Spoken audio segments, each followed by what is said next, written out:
Sayadaw Vedipadi Dharma Uddhara Dharma Yavukini Samando Yoga Dharmiya Sijadi Nivira Dharma Uddhara Nivan Sandar Punya Jaya Veda Venema Dile Neja Kisi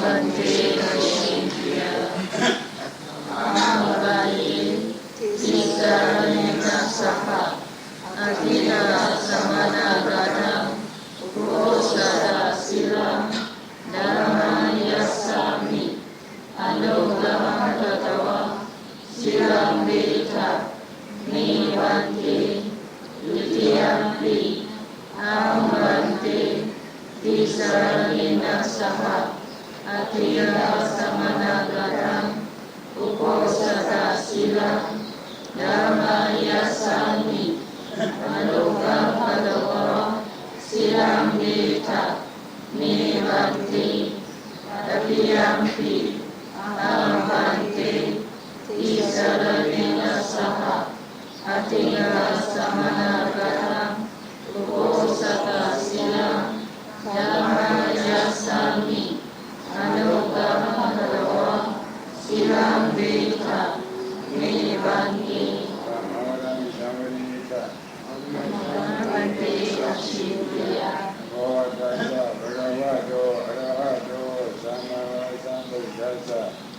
Namo tassa bhagavato arahato sama sambuddhassa Namo tassa bhagavato arahato sama sambuddhassa Namo tassa bhagavato arahato sama sambuddhassa Buddham saranam gacchami Dhammam saranam gacchami Sangham saranam gacchami Dutiyampi Buddham saranam gacchami Dutiyampi Dhammam saranam gacchami Dutiyampi Sangham saranam gacchami Tatiyampi Buddham saranam gacchami Tatiyampi Dhammam saranam gacchami Tatiyampi Sangham saranam gacchami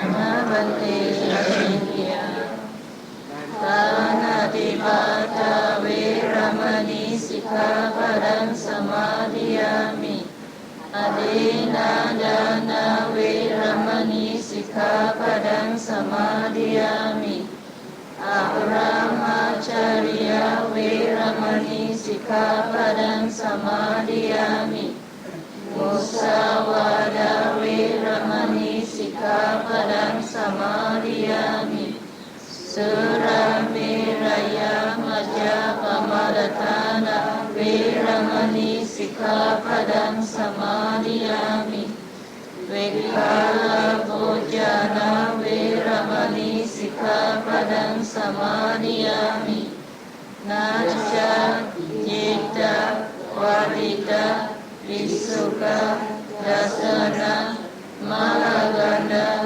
Viripana Dharana Mandana Vipassana Veramani Sikkhapadam Samadhiyami Uccasayana Mahasayana Veramani Sikkhapadam Samadhiyami Idam me siram Magabala Nyanasa Pacayo Hodu Ada imaya Patipadaya Jara Maranama Marimusidami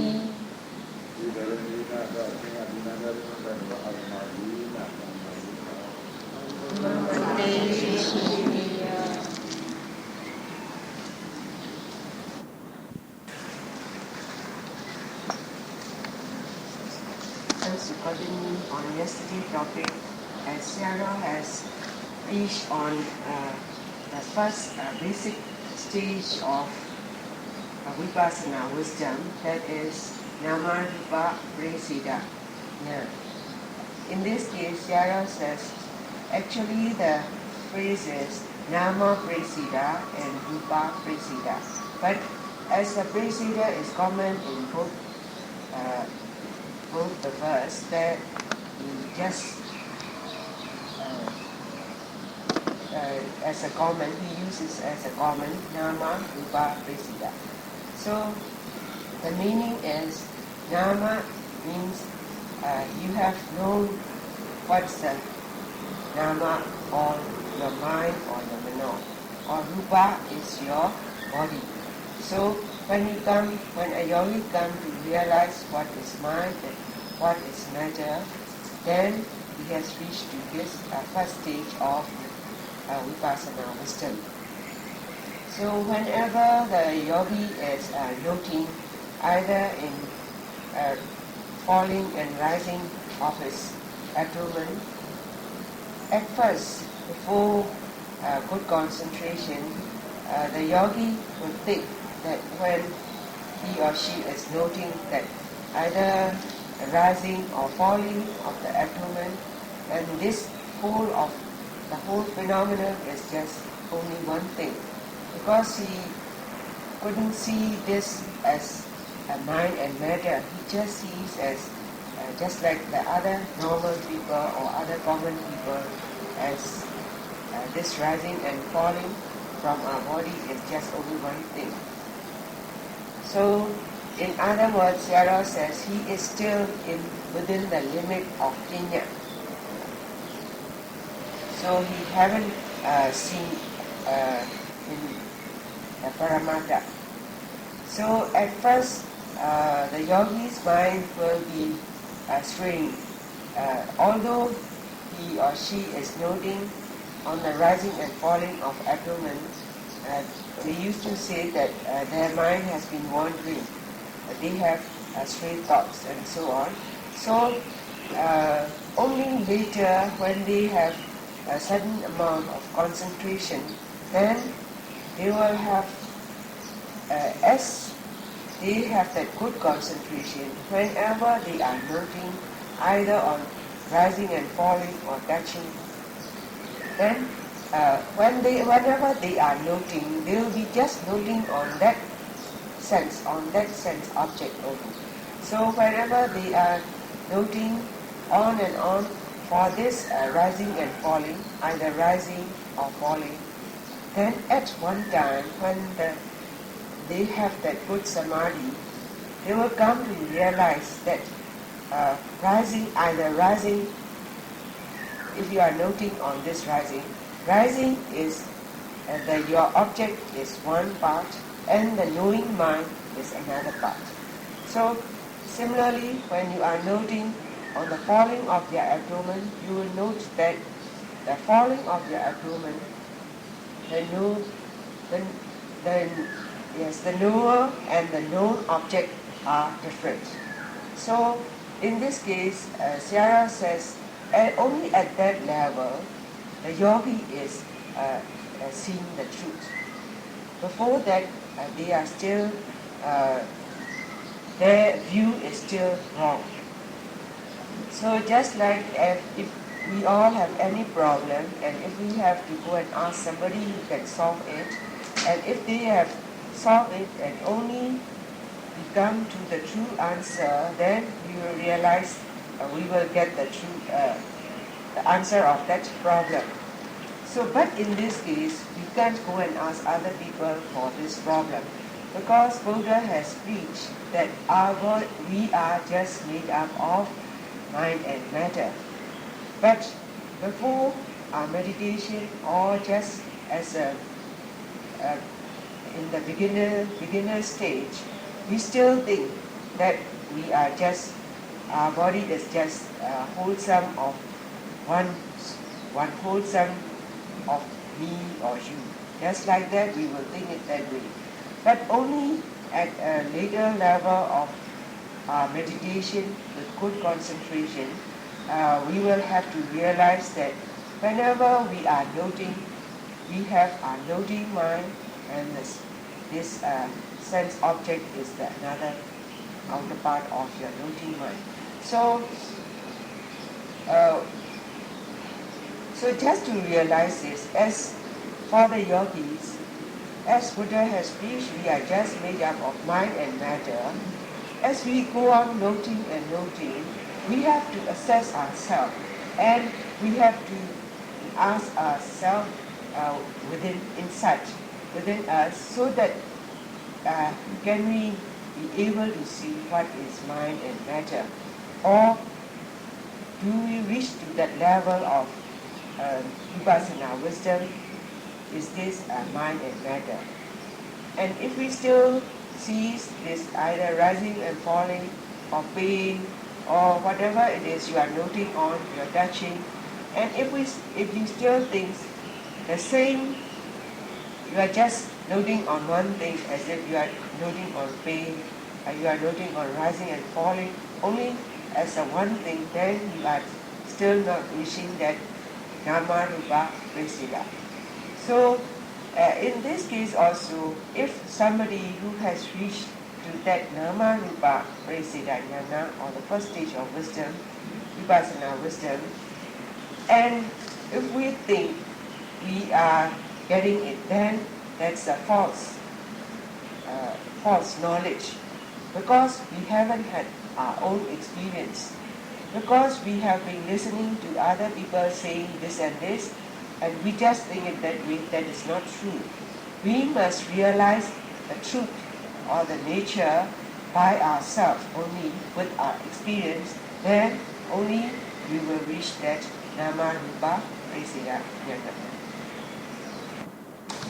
Sayadaw says to say a yogi that he or she has developed this Nama Rupa Presida Jnana is that if a yogi says that he or she knows this Nama Rupa Presida Jnana or wisdom just by imagining, or just by thinking, or just by knowing of this knowledge, just because somebody has told them.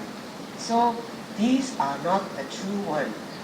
So just to attain the true Nama Rupa Presida Jnana, we must note attentively on and on, so that at one time, while we are noting only, Sayadaw says it's while, because supposing we are noting on either rising or falling, and when we come to attain that Nama Rupa Presida Jnana, we will attain that Nama Rupa Presida Jnana while we are noting of the expansion either of rising of your abdomen, or while it is falling, while you are noting on the falling of your abdomen. So similarly, when you are noting on walking meditation, while you are lifting your foot, or while you are pushing forward, while you are dropping, or while you are standing and noting, then you will note that this is mind and this is matter. So whenever we are noting in all these four postures, then we will come to realize at one time that the mind and the matter, as sitting or walking or standing or lying, that matter and mind are coupling. So we will come to see through our experience, through our knowledge, then we will say that you have attained that Nama Rupa Presida Jnana. So, but through our knowledge, by listening to the Dhamma talk, or through anybody who have that experience, if we listen to it and if we think, we know Nama Rupa Presida Jnana, then that knowledge is, we can say, that knowledge is labeled as Tuta Maya Jnana, that is true learning. Or if we have just thinking, just by noting on, and although we don't attain that Nama Rupa Presida, but by thinking of it, or this can be Nama Rupa Presida, then we can say that intellect level as Sayadamara Jnana. That is true. Sayadamara. Yeah. That is by thinking. So after all, these two are not true realization of the truth. But while you are noting through your experience, and you will attain, while noting on any part of your body, in any posture, in the four postures, that you will realize this is mind and this is matter. Only then we call that Namarupa, you attain that Namarupa jnana, or you have that Bhavanamaya jnana. That is through meditation. So,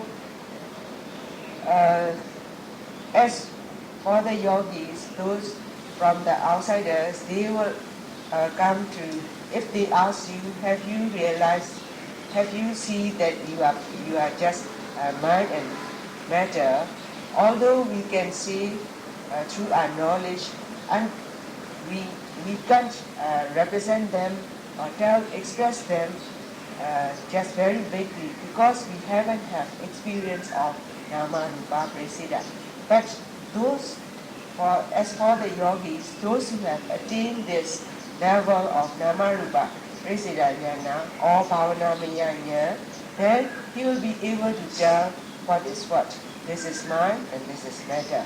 So Sayadaw wants to remind to the yogis that while they are noting, if they pay attention on noting on the sense object with the knowing mind, that either in the sitting or standing or walking or while they are lying, with their effort, with their determination and with their eagerness, then only while they are noting, then they will, at one moment, they will come to realize that true nature, or they will attain that jnana, Nama Rupa Prasida Jnana.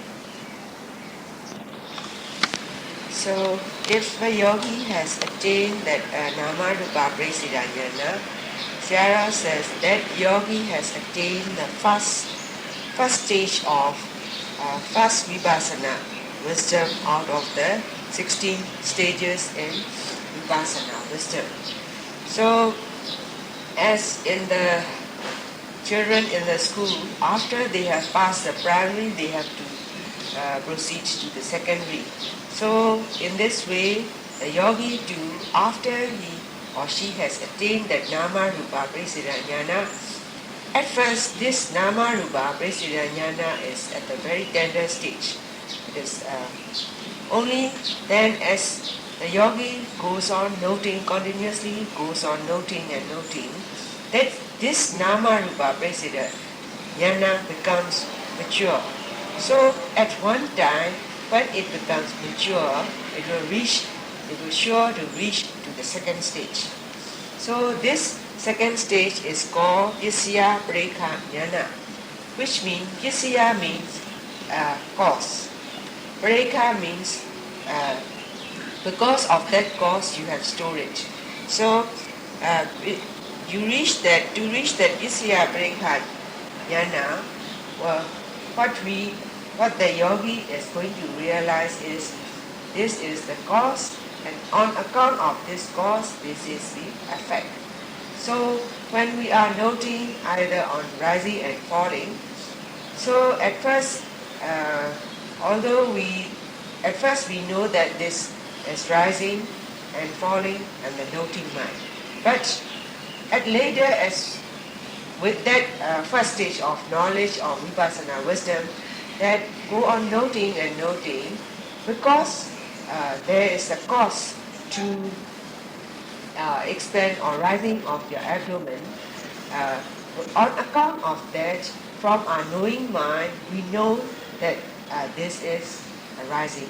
So the cause is the rising, while you are noting on this, the cause is the rising of your abdomen and the knowing mind. On account of that, you know that this is rising. That knowing mind is the effect. So similarly, because of there is falling in your abdomen, and when you recognize that, note that this falling, then that is the effect. So Sayadaw says similarly here, because as they are so many dayakas in this center here, so Mr. So and so, Miss or Mrs. So and so. Because they are here, because of the cause is there, Sayadaw come to realize this is Mr. So and so and this is Miss So and so. So similarly, because of the cause is there, from the knowing that mind, it come to recognize the effect. So similarly, like the rising and falling, whenever we are noting in the fourth posture, supposing in walking meditation, you know that lifting when you are lifting your foot, lifting, pushing forward and dropping. And all these are the cause and the knowing mind is the effect. Similarly, in standing, sitting, lying or whatever you are noting on, you will come to realize the cause and the effect. This is Isya Bresika Jnana or second stage. Isya Breka Jnana or second stage of Vipassana wisdom. Second stage of Vipassana wisdom also, Sayadaw says, just like in the Nama Rupa Presida Jnana, the yogi must attain this Isya Breka Jnana while they are noting. And when they are noting, that in that case, in the noting phenomenon, that yogi hasn't reached yet to the end of his noting phenomenon. So only while they are noting, they must realize that on account of this cause, this is the effect. So in other words, if we know that there won't be any effect if there is no cause. So whenever we are noting either contemplation of your body on any part of your body, or either on mind or Vedana or Dhamma, on whatever you are noting, because there is a cause, you will come to realize that this is the effect. So in this wisdom also, if you know only through learning, by thinking or by imagining, these are all false. They are to attain the true Isya Breka Jnana, to attain the second stage is through your experience while you are noting, while you are attentively paying attention and attentively noting on your through your meditation, you will realize this, you will attain this second stage of Vipassana wisdom. So Sayadaw is very eager to say that he wants all his yogis to attain at least at the second stage of Vipassana wisdom. Because the reason is there, because if you attain the second stage, then for your future life, Sayadaw says your kati or your plane has been safe. It is free, that you won't go into the other four woeful stage. So just by praying hard, as we all can see, everybody used to pray that they don't want to go into these four woeful stage. But we can attain just by praying hard. But because if we have practiced this Vipassana, and if we practice hard with well determined to ourselves, then Sayadaw says yogis are sure to develop to that second stage of Vipassana wisdom.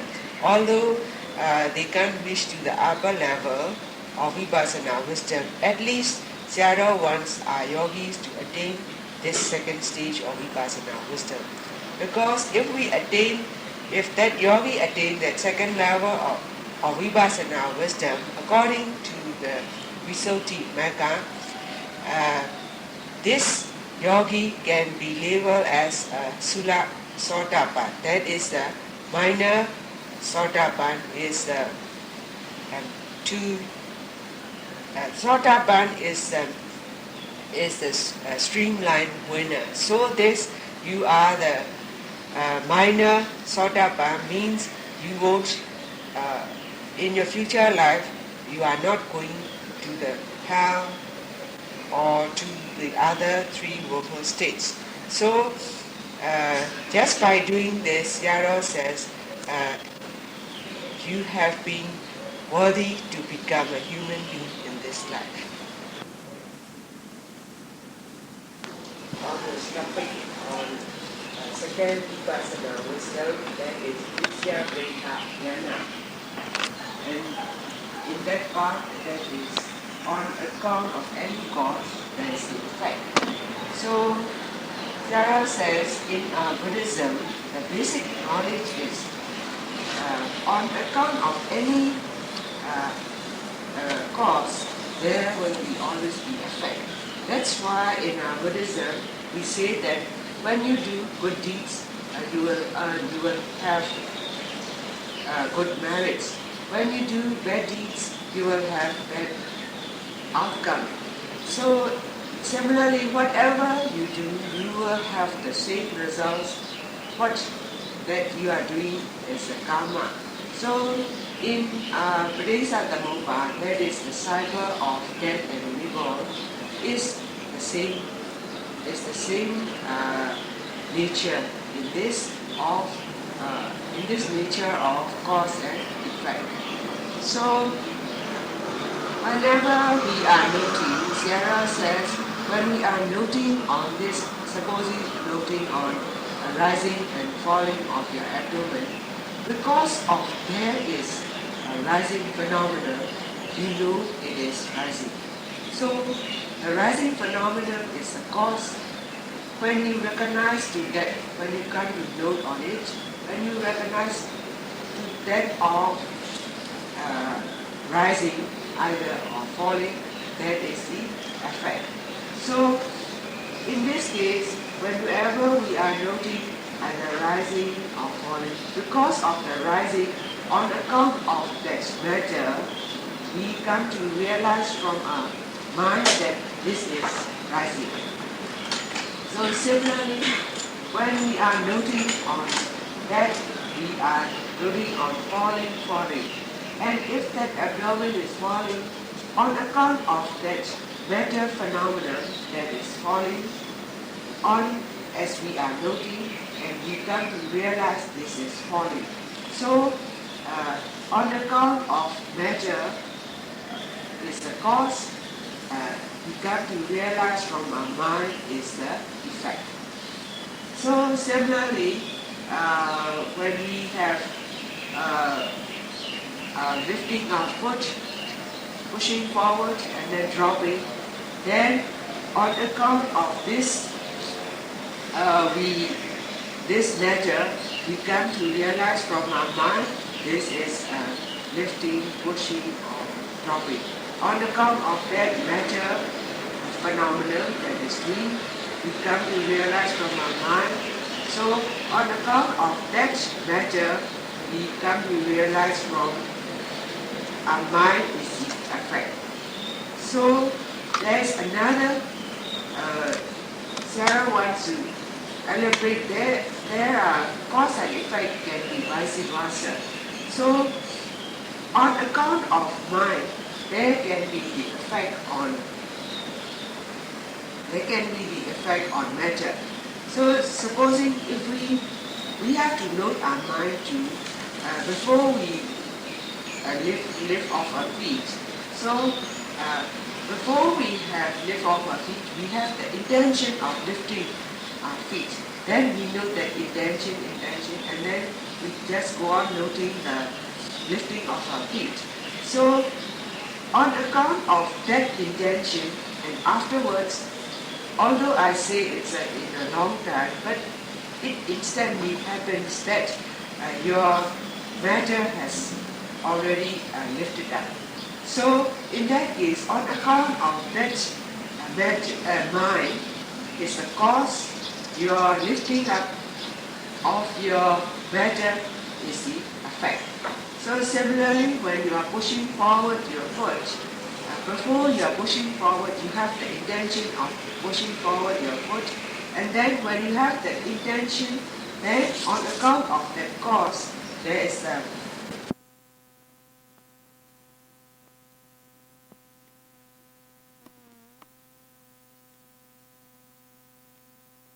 forward your foot. Before you are pushing forward, you have the intention of pushing forward your foot. And then when you have the intention, then on account of that cause, there is a pushing forward of your foot is the effect. And another part is also on account of the cause of your mind or from nerve, then the effect is also, it happens in your mind also. So supposing when we are contemplating on the mind, we or feeling, we used to know that whenever we feel sadness, we feel happy, we feel lazy, we feel like crying, we feel like laughing, whatever your feelings or whatever your mind is forming in that while you are noting, then just because of we have the feeling of sadness, we come to realize, as we said, just because we feel happy, that we come to realize that, or as we are noting, we come to realize that we feel happy. Because of the noting mind is looking on the forming the previous mind. Although we are saying in the silences it's a long way, but it all comes very instantly, very fast. So, on account of the mind cause, we come to realize that this is the cause. Then, because of we feel like laughing or we feel like crying, because we feel that way, as we are noting, we come to realize we feel like laughing, we feel like crying. So, on account of that mind, we have the effect of from the knowing mind, we have the effect.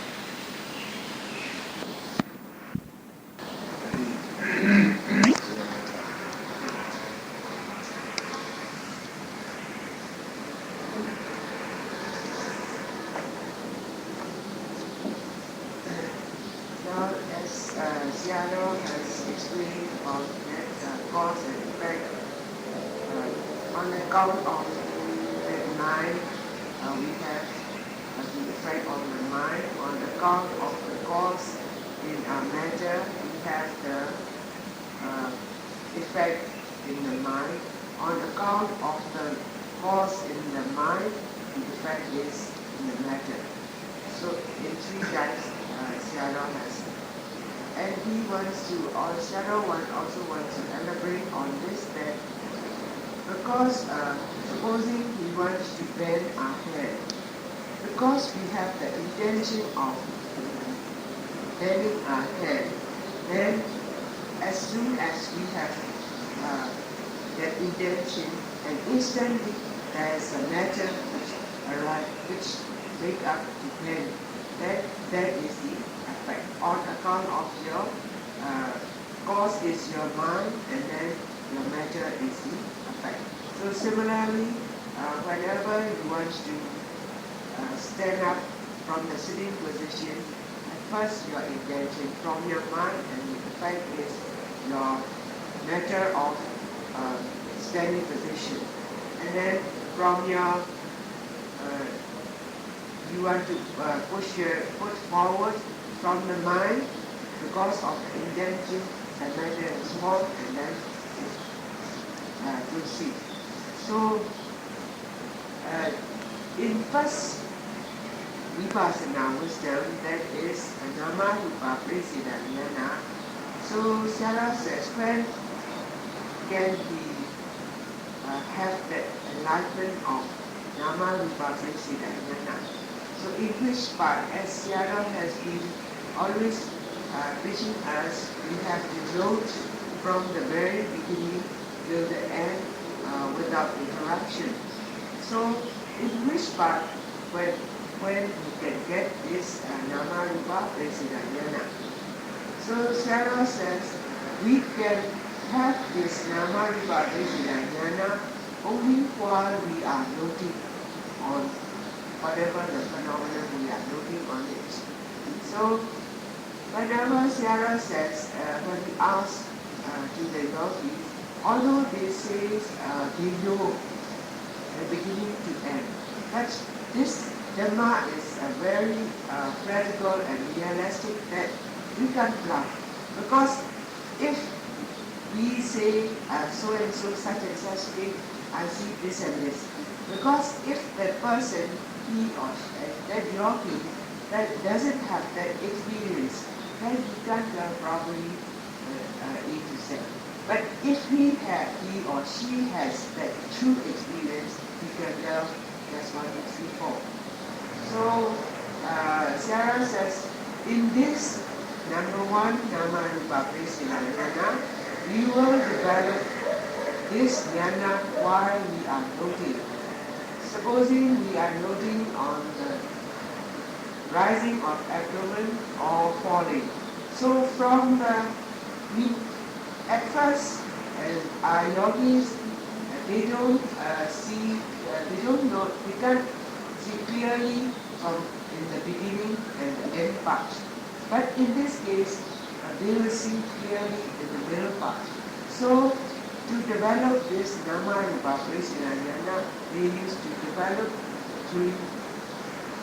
during the noting, in the middle part of the noting, in the middle part of that phenomenon while you are noting.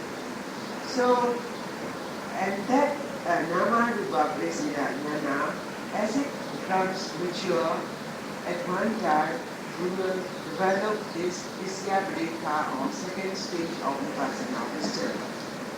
So when we have developed this second stage of Vipassana wisdom, as the yogi's mind becomes mature, then he or she will notice the beginning of whatever the noting phenomenon and the middle part. So in this case, whenever we are noting on rising and falling, or standing, walking, or noting on the touching points, he or she will come to notice the first part, beginning part, as well as the middle part. So only as if they have put on something, put on a finger, and if they have felt it, and if they have seen it. Just like that, from their mind, as the mind becomes maturer, they will come to realize this is the beginning and this is the middle part, and because of this cause, this is the effect. So just like in the first wisdom, number 1 wisdom, in this second wisdom, Isyabrika jnana also, this is also like fruit. To ripe and to become a ripe stage, it has to be from the budding stage to become a very young fruit. From that young fruit, it has to become mature and mature till it ripe. Only when it ripe, we can say that it is a ripe fruit. So similarly, to have the ripe stage or to have the mature stage of Isyabrika jnana, the second stage, only when we have supersede that second stage, then when it comes right, and the next moment is we will come to have the third stage or third wisdom of Vipassana wisdom. That is called Samatana jnana, or third stage of Vipassana wisdom. So in this stage, whatever as the yogi's mind becomes maturer, when he or she is noting that either on rising and falling, or pain, or numbness, or feeling of unhappy, or happy, or feeling like crying, or whatever he or she is noting, as the mind is very mature and with a good concentration, he or she will come to realize that they are not permanent, because they just he or she will have come to have an experience that they will just form, they will just arise, form, and then pass away. So at that stage, the yogi will come to realize as they are impermanent, he will come to this. You come to see this is Mesa. So always this is impermanent.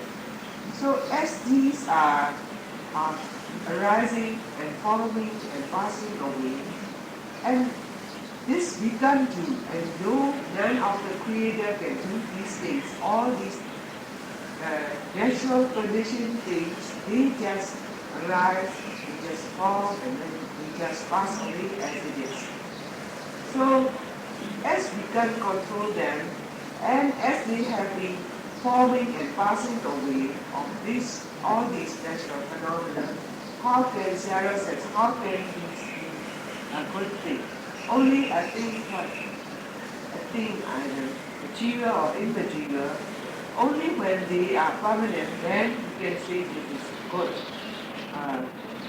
But as these, all the Dhamma in our body are just arise, forming and passing away, how can this be a good one? This is also, after all, we come to realize that we are suffering all the time. So, at that stage, the yogi will see this is dukkha. So, just like supposing you have built a house, as you have been saving your money for quite a long time, and you have been built a house. But as soon as you have built a house, either due to a storm, or due to fire, or due to floods, if that house has been damaged, how can that be a good one? This is also dukkha. But in your body, this forming, arising and forming and passing away, all these natural phenomena, as they have forming and passing away, how can it be good? Sarah says, supposing a mother had a very bad son who has been making a nuisance to her and torturing her, then a day in and day out he has been torturing his mother. How can that mother be happy for that son? So she is suffering from all this torturing.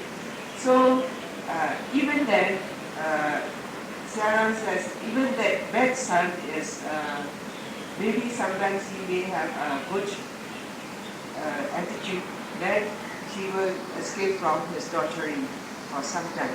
But in our body, without a moment, we have been suffering on and on this, all these dukkha, all these conditioned things, and they just arise, form and pass away. They just arise, form and pass away.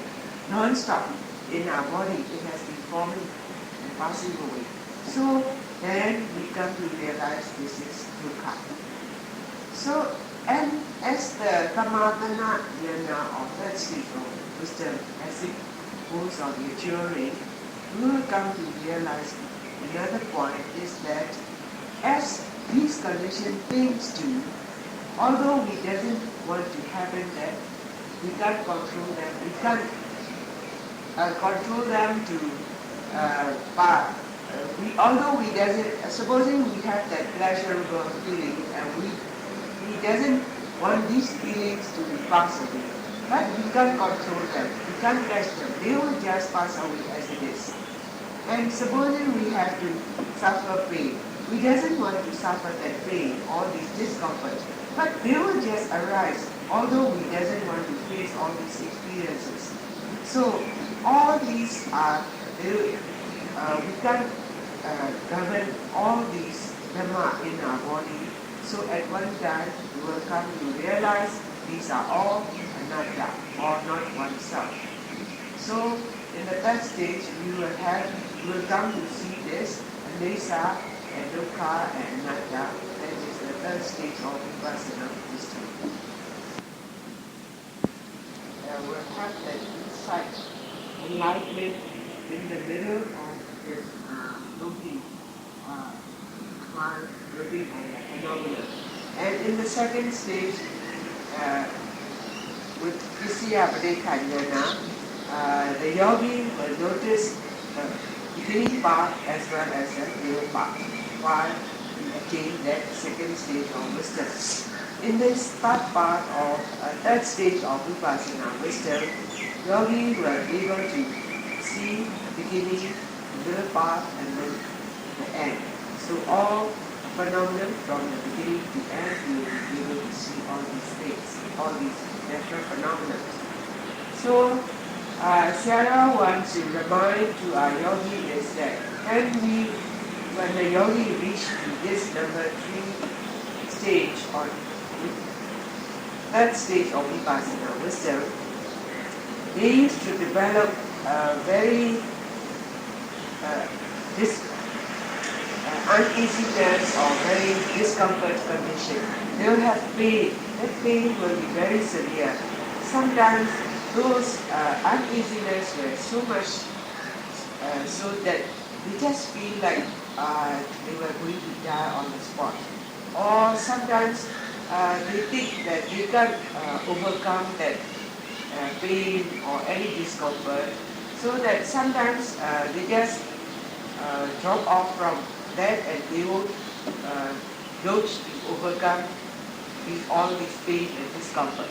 So in this case, if the yogi have come to have that kind of experience, Sayadaw says, please try and note so. Sometimes you have to bear it very much until and unless you have overcome that uneasiness or discomfort. Only then you will attain that number 3 stage of Vipassana wisdom. Or in this case, you must be brave, you must have endurance, you must have determination. Until and unless I won't give up, with all this determination, only you will reach that number 3 stage. Or sometimes, some yogis will have experienced a very good pleasurable feelings, like seeing the visions or image of Buddha or Arahant, or seeing very good bright lights, or seeing the bones or bony structures of all the things. So if he sees pleasurable things like lights, bright lights, or images of Buddha or Arahant or Bhikkhu, and if he is attached to all the visual things, pleasurable visual things, then he can proceed, go on noting, and he can proceed, and his level of development of mind will can't go further up.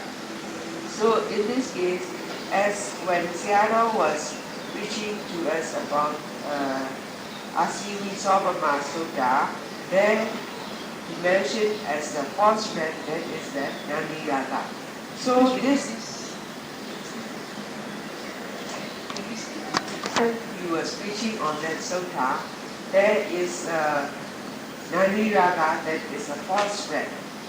So this concern mostly with Dhamma, because in this Dhamma to proceed level of to develop our mental to the higher level. In this case, as we have been attached to all these pleasurable visions and things, then we can proceed further.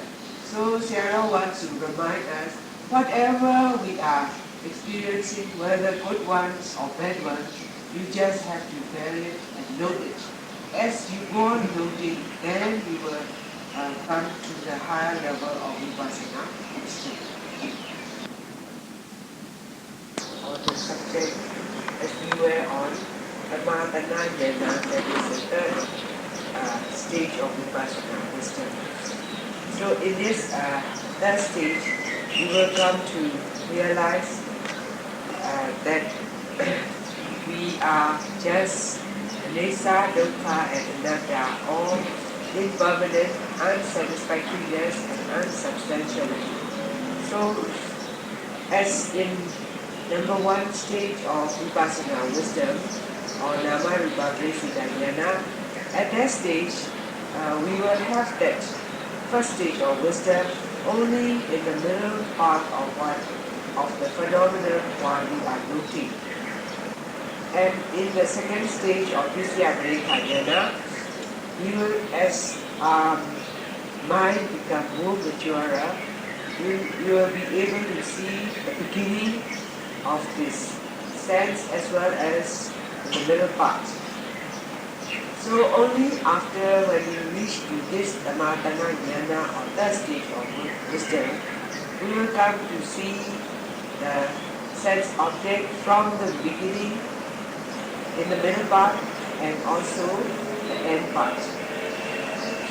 So in this case, Sayadaw says, a yogi won't see all these Nesa, Dukkha, Anatta at the same time. But as he goes on noting, when it comes, when the mind becomes right at that moment, he or she will come to see that Nesa. If he sees Nesa, then as the one linked to another, and after that you are able to see dukkha. And then you are able to realize this is anatta or not oneself. So Sayadaw says we can say within the limit of Dhamma as a person with 3 names. So supposing we call ourselves as Anesa, it's true. If we call ourselves dukkha, it's true. And if it is anatta, then it's still true. So the difference between the Buddha and Arahant and Vipassana is that as Buddha has preached to us as this, our body, the whole self is just Anesa, dukkha and anatta. But, and so also the same view has been seen by the Arahant and supported by the order or the monks. And as for the Vipassana or the ladies, we have seen from the opposite view. We think we are permanent. We think ourselves Nesa. Instead of we see all these dukkha or sufferings, we think we are having pleasurable things, or we are experiencing dukkha. And also, instead of seeing we are not oneself, instead of we are seeing the anatta, we think we have atta. That is, we have a soul and it is permanent. So Sayadaw says, although we can reach to that third stage of Vipassana wisdom, you can just think it over again, and you can just see it while you are noting. Supposing when we are noting on rising and falling, and at that moment you may be able to realize, because from your mind, which becomes more prominent, whether you feel like sadness, you feel like laughing, or all of a sudden pain develops from somewhere from your body. So how can it be that you are oneself? They just arise as it is. So as the yogis goes on noting, then even though they don't have that third stage of wisdom, they should realize that this is dukkha and nesa, dukkha and anatta. Because they are impermanent, they pass away. So all the sufferings we have as the yogi, almost all the yogis have that experience of dukkha, all the suffering. But for the commoners or for the Vipassana, they think this dukkha is dukkha. That's why they have been craving for all the things, both the material and non-material. So they think, supposing the master of the house, he thinks he is the governor. He can govern that house. All the spouses in his house has to listen to him. So he possesses his wife, he possesses his children. Also, this is my house, this is my car, and this is my wealth, and all the money in my company, all are these. He thinks that just because he has that condition is favorable, because his karma is favorable at that moment, he thinks he possesses all things and he owns them all. But actually they are not owned by you, because even you can't govern yourself at that time. Supposing you just wanted to test yourself whether you can govern yourself or not, is, Sarah says, even in a day when a yogi comes for practice and he doesn't want to develop all this discomfort and uneasiness. Okay, don't develop this pain, don't develop this numbness, don't develop this uneasiness. I don't want to note on this rising and falling. So can you command them? No, you can't command them. Whether you command or not, they will just arise as it is. So all these natural things, they just happen and they just form and pass away. So as you will come to see the truth of nature, then you have practiced the Eight Noble Fold Path and you reach to the point as we are practicing this Dhammadeti, or you attain that right view.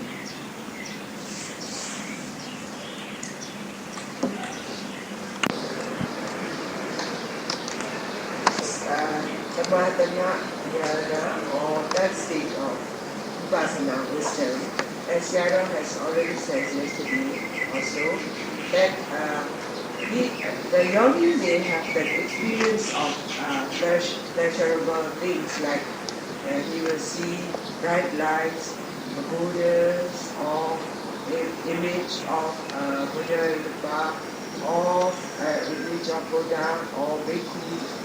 And sometimes they, as if they were going to preach to the yogis also.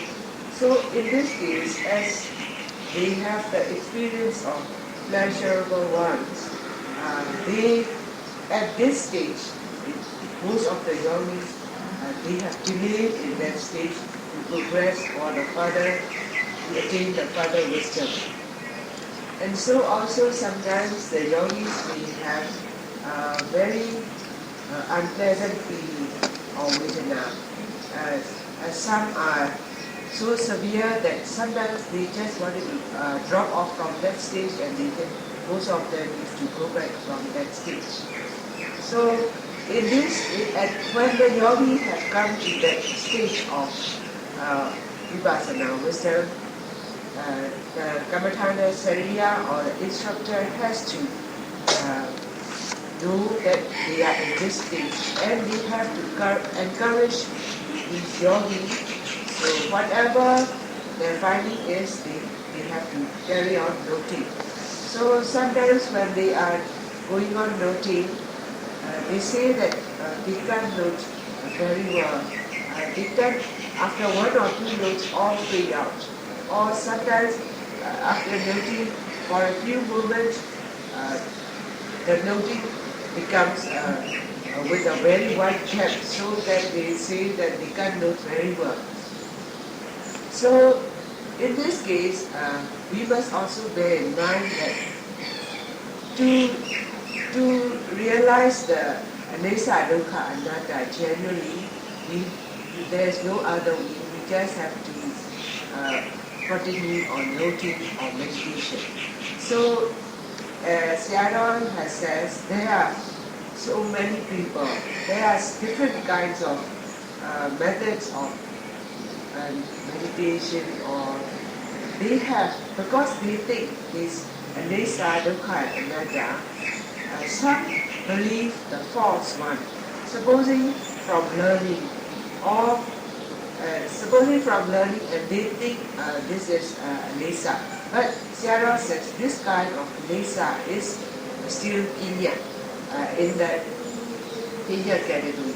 So as for the yogis now, to see the genuine Anesa and Dukkha and Anatta, we must reach to the level of Paramata. Within the limit of Paramata only, you will be able to see the genuine Anesa, Dukkha and Anatta. So just we know very superficially of this Anesa and Anatta is not we are still not in the genuine level. So when we see somebody, we used to go and see at the funeral because your friend or somebody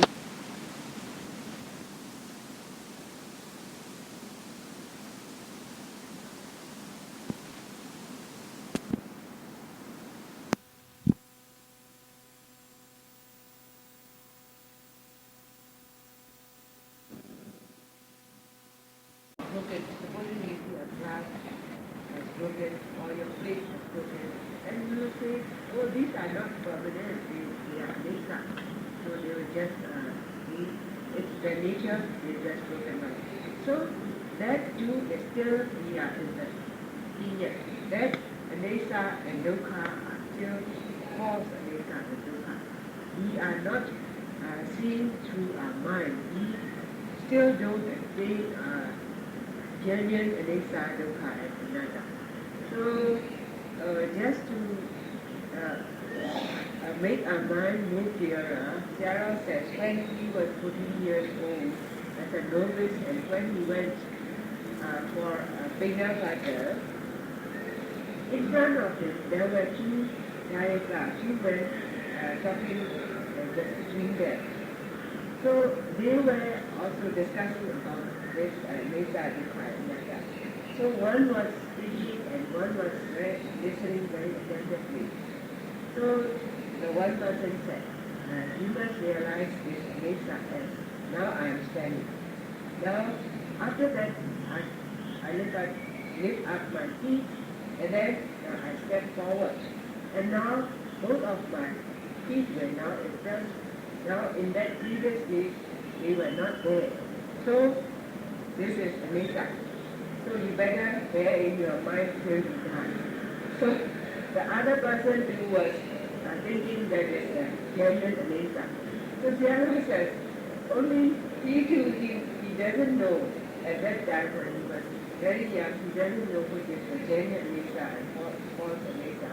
So he too, he think that was the right thing. So only after Sayadaw comes to learn about this Vipassana meditation and only after his practice, he knows what is Anesa and Dukkha Anatta. So at that moment Sayadaw realized that those two men were thinking that the false Anesa is the real Anesa. So even nowadays we all can see there are groups of people with different types of learning the Dhamma. Some are also preaching about this Anesa, Dukkha, and Anatta, and some are also attentively listening to them because they still think the false Anesa and Dukkha, Anatta as a genuine one. But to attain the genuine Anesa and Dukkha, Anatta is we have to practice our meditation through our mind, through our experience. Only we will be able to see this Anesa, Dukkha, Anatta true one or genuine one. So to reach Nibbana, after we have realized all these three noble truths in our life, we will be able to reach Nibbana. So to reach Nibbana, we can go with all these false Anesa, Dukkha, and Anatta.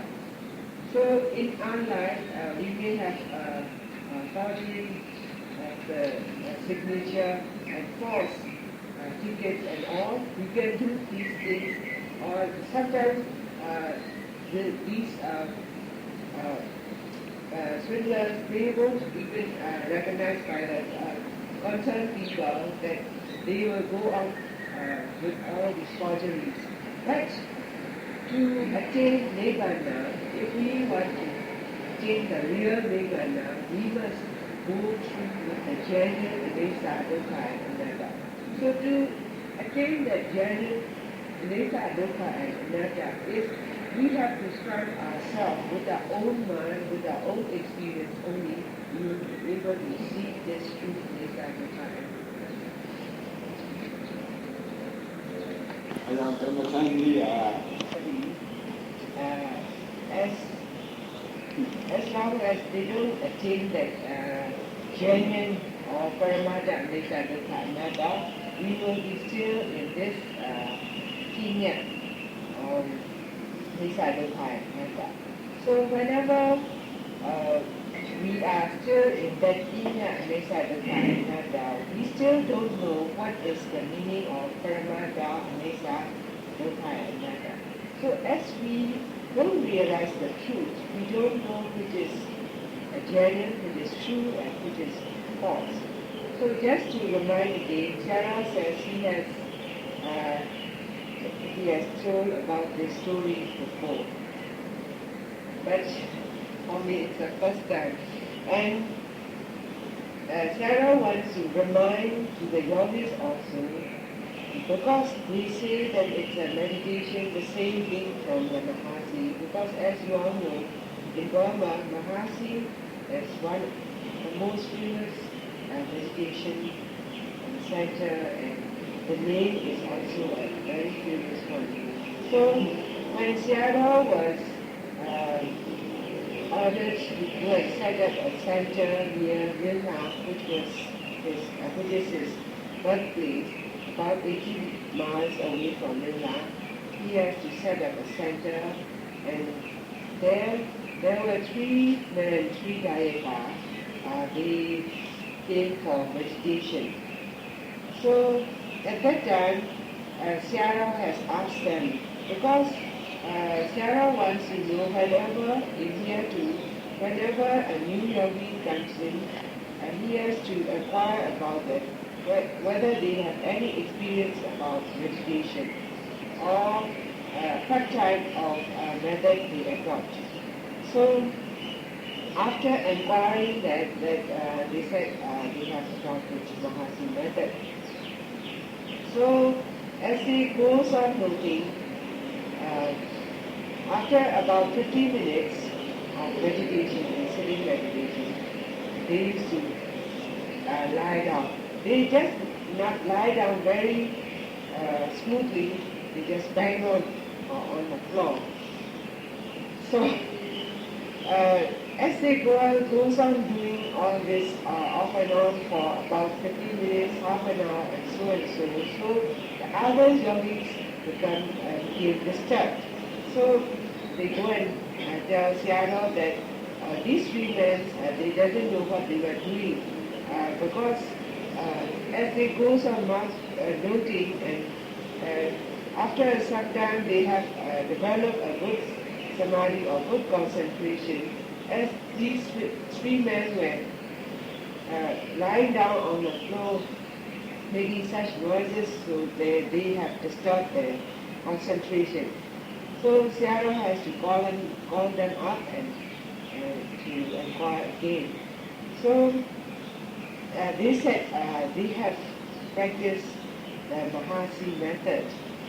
So Sayadaw has to inquire again with which instructor or which Kammatthana Sariya they have been meditating.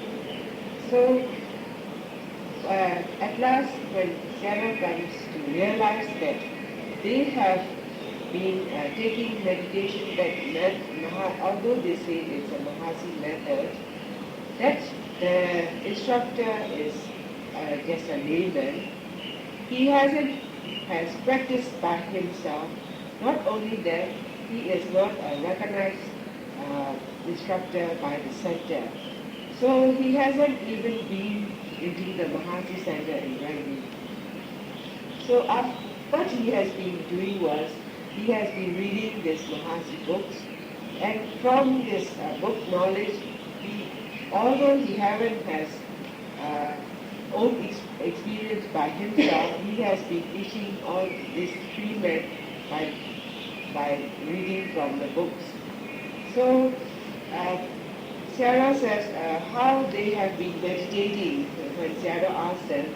So they said they have been trying very hard. They have to note from morning till night. Only at sleeping time they have rest. So how many instructors they have? So they answered that they have 4 instructors. And the yogis were only 3. 3 yogis with 4 instructors. So as these 4 instructors, they just guide them from the book knowledge. So while they were meditating, these four instructors, they have been encouraging from outside that you must not go on and on. So as they have been encouraged by the instructors to note, to try very hard, so as they become exhausted, so they fell down. So he wants to know why he was fell down. So he asked his instructor, so what happened to him? So his instructor said, oh, that's very good. Now you attain Sotapan. So they think by lying down, they are reaching the same point. So after half an hour of meditation, they back lying down again. So now you reach the Sadaka. So after about 4 times lying down, you reach Arahata, or he is the Arahant. So the Arahant, he has to face all these 4 Arahant. He has to teach this 4 Arahant. So after that, he and Sayadaw has to explain to them and to teach them the right way. So Sayadaw says, don't let yourself become Arahant again and again. Yana TV of Indian and very good.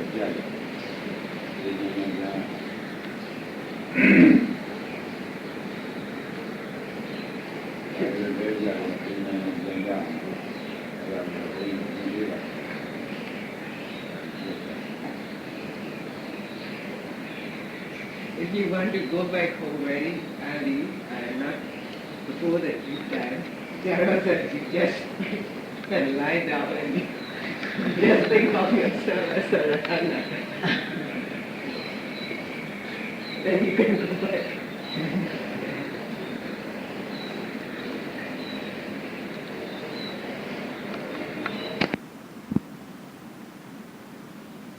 Today Sayadaw says he is going to start his holy quantity, the Vipassana meditation, and he is going to talk on account of his fan has been donated by the devotees from MBLC.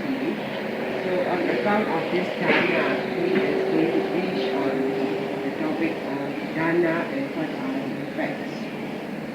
So according to Quadranato, that was during the time of Buddha, there was one deity. He wanted to ask, he has so many things he couldn't solve. So he wanted to know his problems. So only at midnight he went down to pay respect to Buddha and ask the questions. So the first question he set up was, what he means. In this case, Sayadaw says, although that deity was in the olden times, he is so advanced and his questions were so scientific. So during that time, he wants to know by which way of donating the things is equivalent by means that he has donated his strength or energy to Buddha or Sangha or Dhamma or the Buddha. So Sayadaw says, even nowadays, even among our families, we can see not even two people have equal energy. So just by donating, supposing we are going to donate to Sayadaw umbrellas, slippers or medicines, but these things we can buy and donate.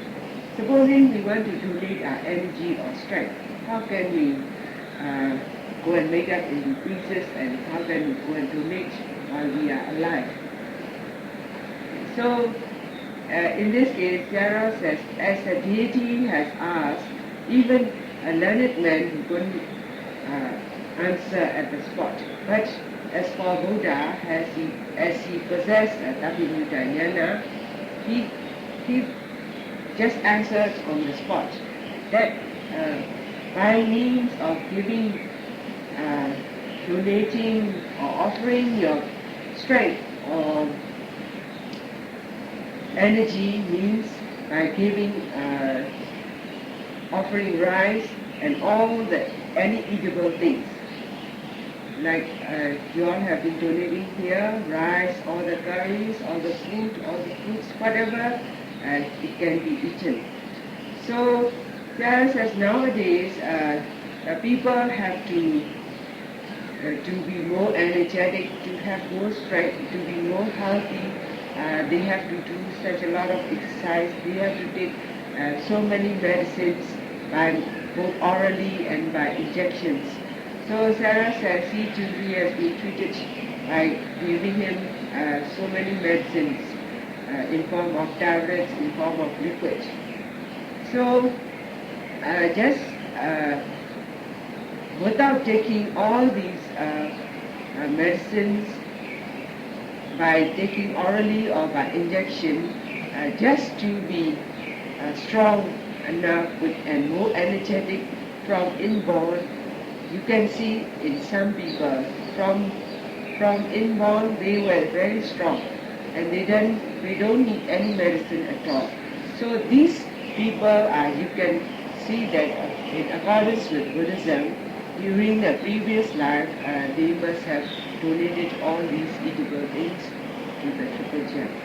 The deity said at number 2 question is by giving, by offering which he means that he has donated his appearance. Vinda means appearance. So Sarah says, so to donate your appearance or your form is that's not easy. Sarah says if it is easy, then if beautiful Dayaka and Lady Dayaka, if they have donated their appearance, Sarah says he will be a pretty monk. So as Buddha, he has, as he says before, as he possessed a Taviniganyana, he answered on the spot on this question also. So this means that if you want to attain good appearance, then by offering all clothes or any clothes to the Triple Gem, then which means you have donated your appearance. So as for us today, we can donate robes to Sangha. So similarly, Sarah says not only to the Sangha, if you donate clothes, even your old ones, to those people who are very poor, or if you donate clothes and any things for them to use to your elderly people or to your parents with good clothes, valuable clothes, then this means also that you are donating your appearance. So in human beings, we can see some men and women since they were born, they were very beautiful, they were very pretty. So as a Buddhist, we can see that from inborn, as they were very pretty, they must have done this dana by donating the clothes to the poor people, to the elderly people, and offering these robes to the Sangha. So in this way, Buddha has said that by donating the wearable things or the robes to the Triple Gem means you have donated your appearance.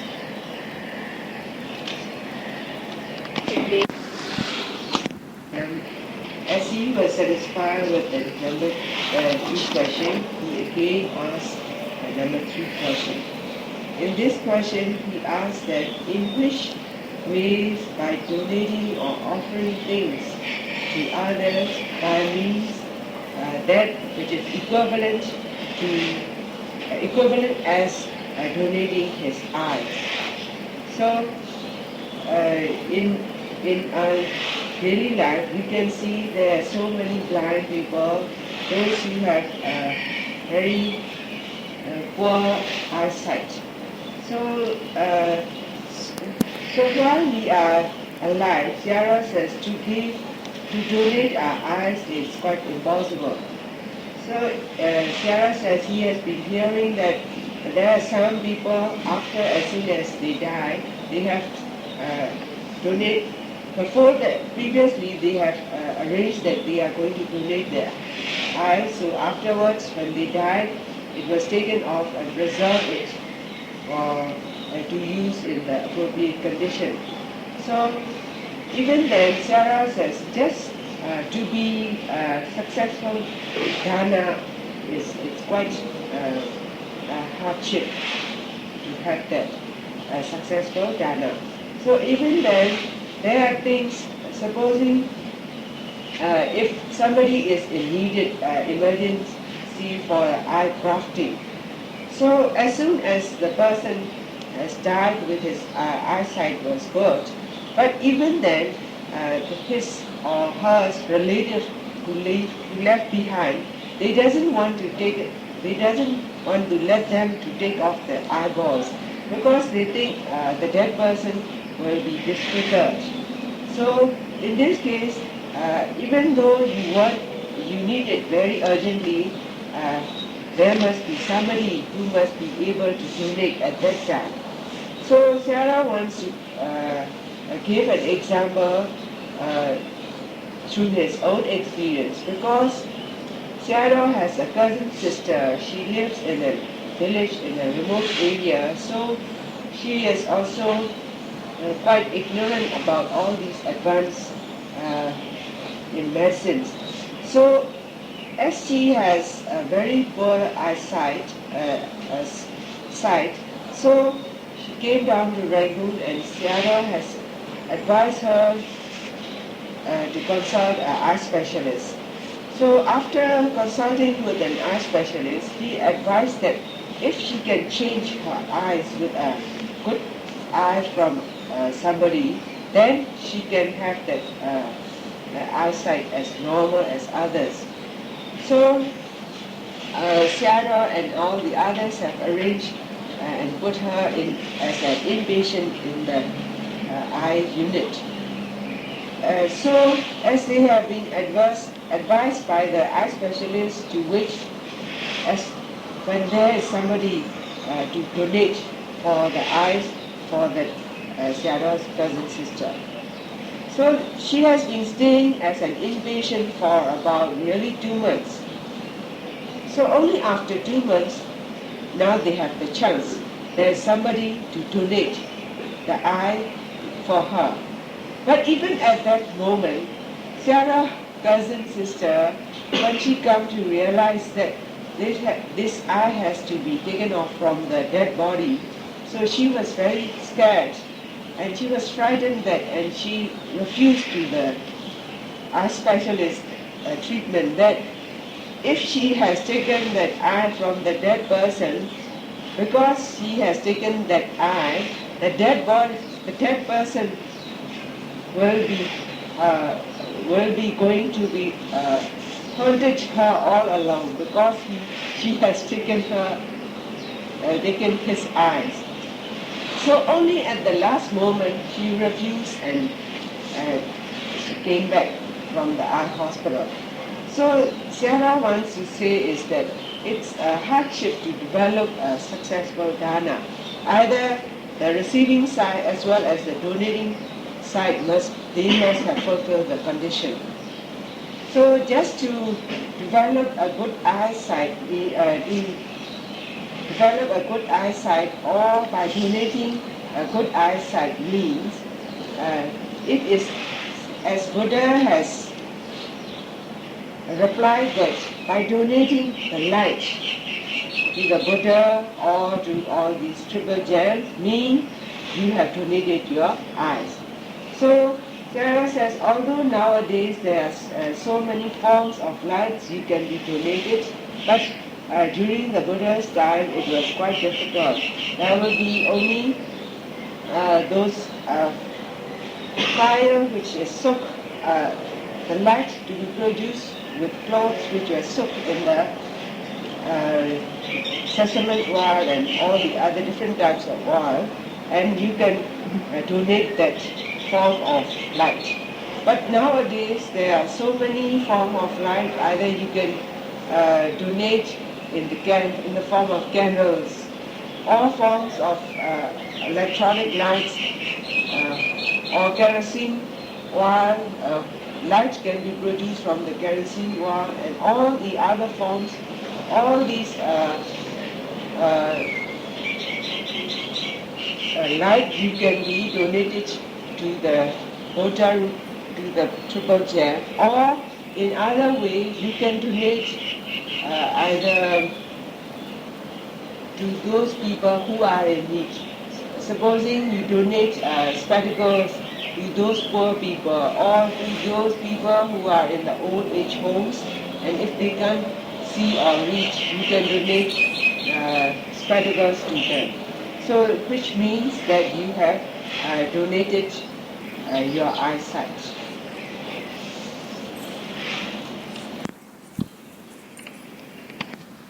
We're satisfied with the number 3 answer. So now we came up with the number 4 problem. So number 4 is, in Pali, is Kendador Kukador 40 means by which means, or by offering which things, it's equivalent, that meaning of you have donated your sukha, or your both mentally and bodily, both physically and mentally. So,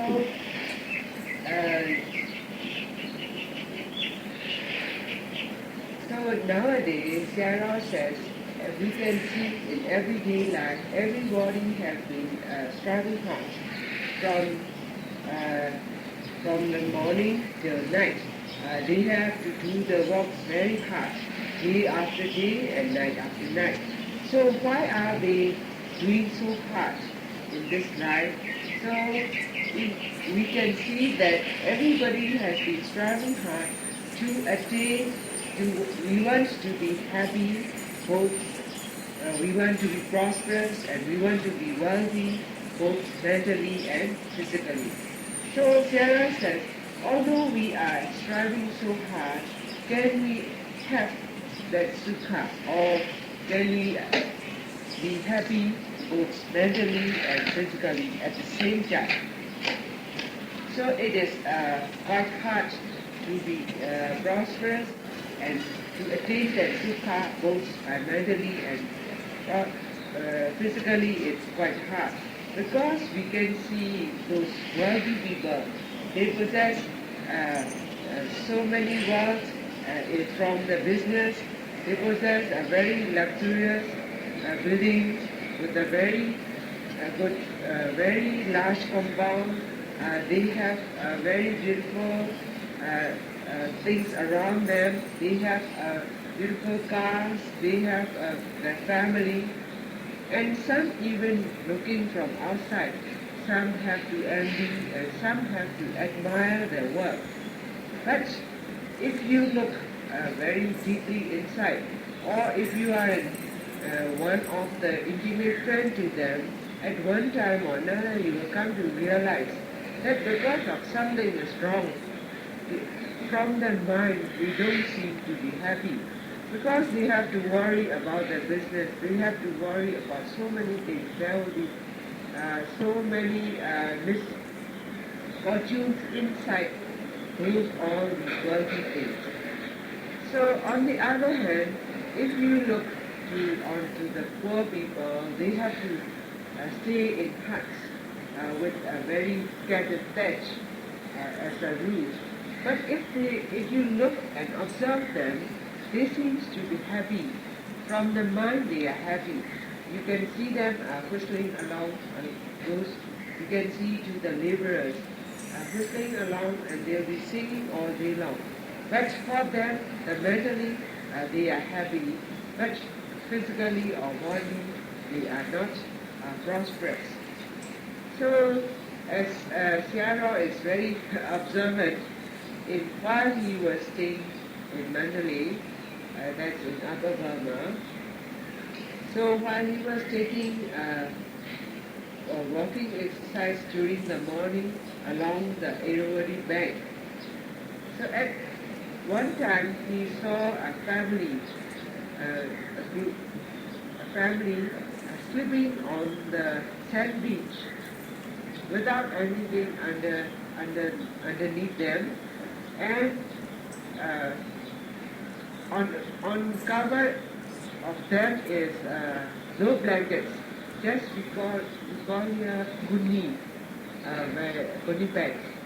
So, and also besides them were the dogs were sleeping, mingling with them also. Kara says, although there were many people making noises and walking along that bank, they were very, they were still sound asleep. So Sarah was just comparing even those people in the wealthy building, in the bricks and all those beautiful buildings, they can't sleep well like them, because they have to bother about their work, and they have to check in, because if they go to bed, whether all these doors and windows were all closed, or when they have to go out, they have to check it, whether they were all under lock and keys and all, and so on. And after all, they don't need to take the hypnotic drugs, but they were sleeping very soundly. So, Sarah says for them, they have that mentally, but bodily,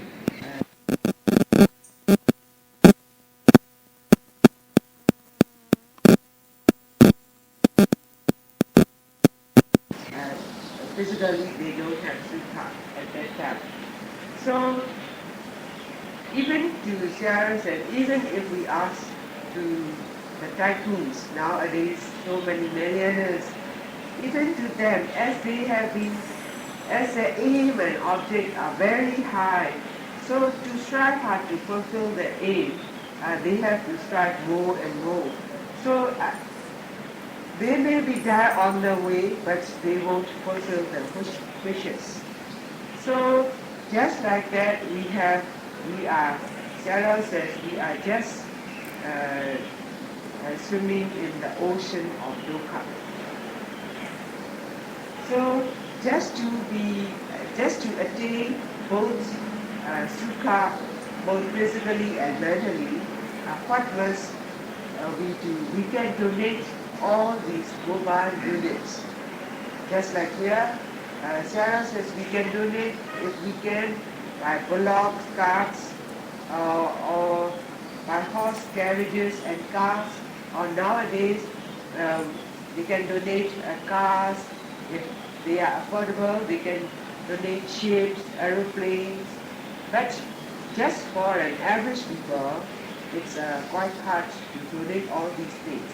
But what we can do now is we can offer the tickets, air tickets, train tickets, for if they are going by car, the tickets, or by ferry tickets. And so also by donating umbrellas, because by using the umbrellas, they will be shaded from sun.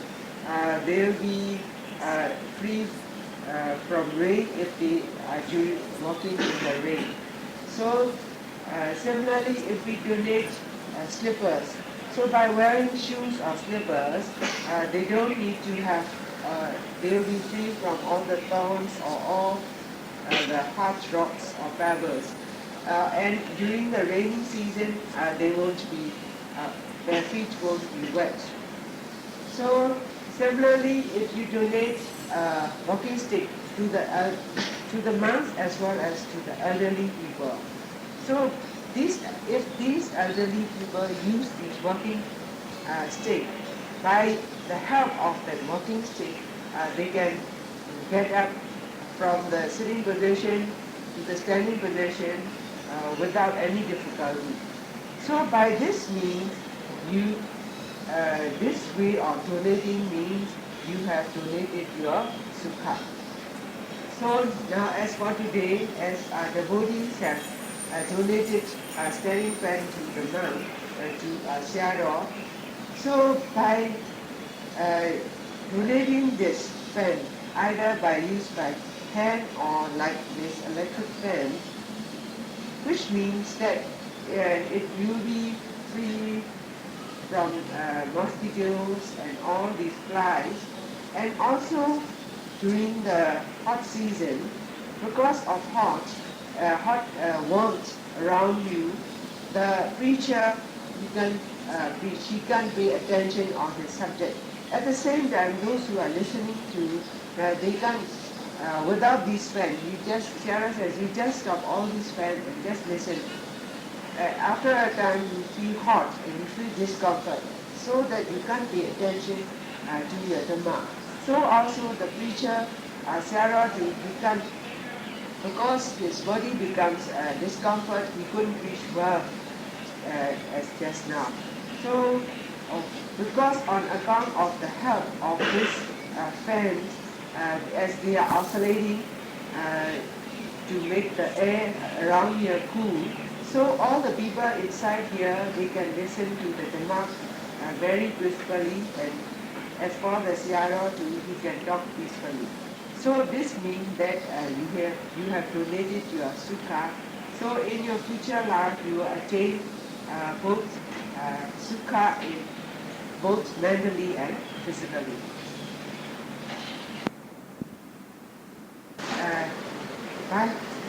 By which means he has that all the other previous number 1 to 4 included by donating which one. So in number 1 case means you gain the strength and energy. Number 2 is for appearances. And number 3, as if you have donated your eyes. And number 4, your wealth or prosperity.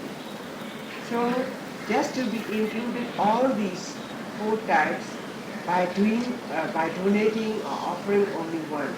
That one is by donating the buildings. So by donating the buildings means, as Shara says, if you have donated the monastery to the monks, then as they are staying in this building, all the other 4 categories were included all in one.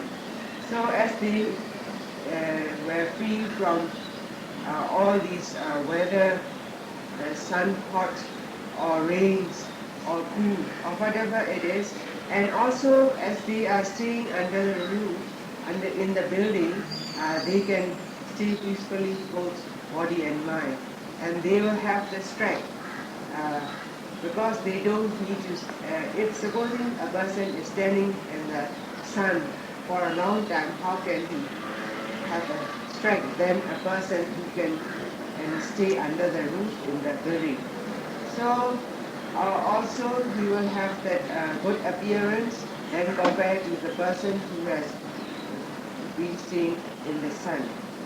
So by offering a building to the monks or donating the building to other concerned societies, supporting for the old ages and all, so which means you will gain all these 1 to 4 categories.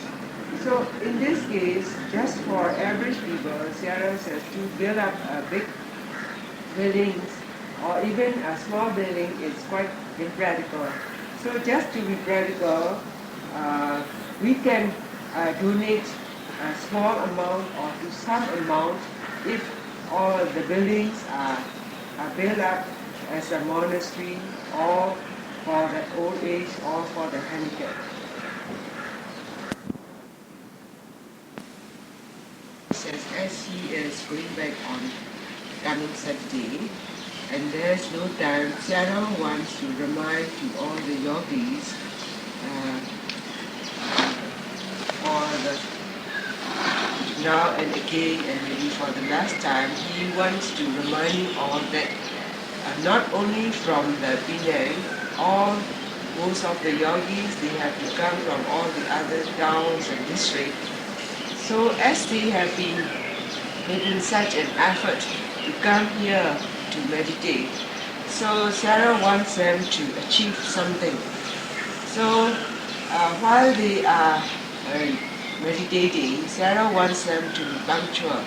So not only punctual, they must take their proper places for meditation, because there are places for sitting meditation on this side, for walking meditation for the ladies on this second floor on right wing, and then for the men for the walking meditation on the first floor, and then for the sitting, all of them in front on the second floor on the left wing, in front of that Buddha Rupa, and there are places for that. So Sarah says not only they must be punctual, they must take the sitting meditation or walking meditation in the appropriate places. And so also when they have to come up for either sitting or walking, they must be in the proper place during morning, in the afternoon. And Sarah says we haven't seen them in the proper places. And even at night time, just before go to bed, for the transfer of merits, some they never attend the transfer of merits and for the chanting. And Sarah says during the daytime, some gave an excuse that because on the second floor it is so hot, they have to go down and meditate. So Sarah says, as for the yogis, when they come here for meditation, they must have endurance. They must have the courage to bear whatever the things they have to experience. So even Sayadaw says, as this room is meant for Sayadaw, as for the morning, for them Sayadaw said it's quite comfortable. But in the evening and in the afternoon it was so hot. But for them too, they have to bear it. They have to stay in this room. So similarly, Sayadaw wants the yogis to make an effort so that they have the courage to bear all the things they have to come and experience. So what must they have that in endurance is they must have that Khani Parami. Khani means you must be bearable in all the things you are facing for. You must be able to adapt yourself whatever you have to eat, or in whichever way you have to stay in. So only when you have that endurance only, then because in this Dhamma you have to achieve on your own. You have to make your own effort and you have to strive hard on your own. So in this way, you may be able to bear all the things you are facing for. And some Sayadaws says that some he sees some of them sitting against the pillar. So if they are sitting against the pillar, how can they have that viriya or effort? Then if they don't have that effort, how can they achieve samadhi and so on? So in this case, Sayadaw gave an example during the time of Buddha, according to Dhammapada, in concerning with Bhikkhuni Brahmasari, he has preached in this way. So to a person, if a person he didn't see or realize the truth of the nature of happening or yoke and na or mind and matter, although he may be living 100 years or more, Buddha said he is not worth living for that long life.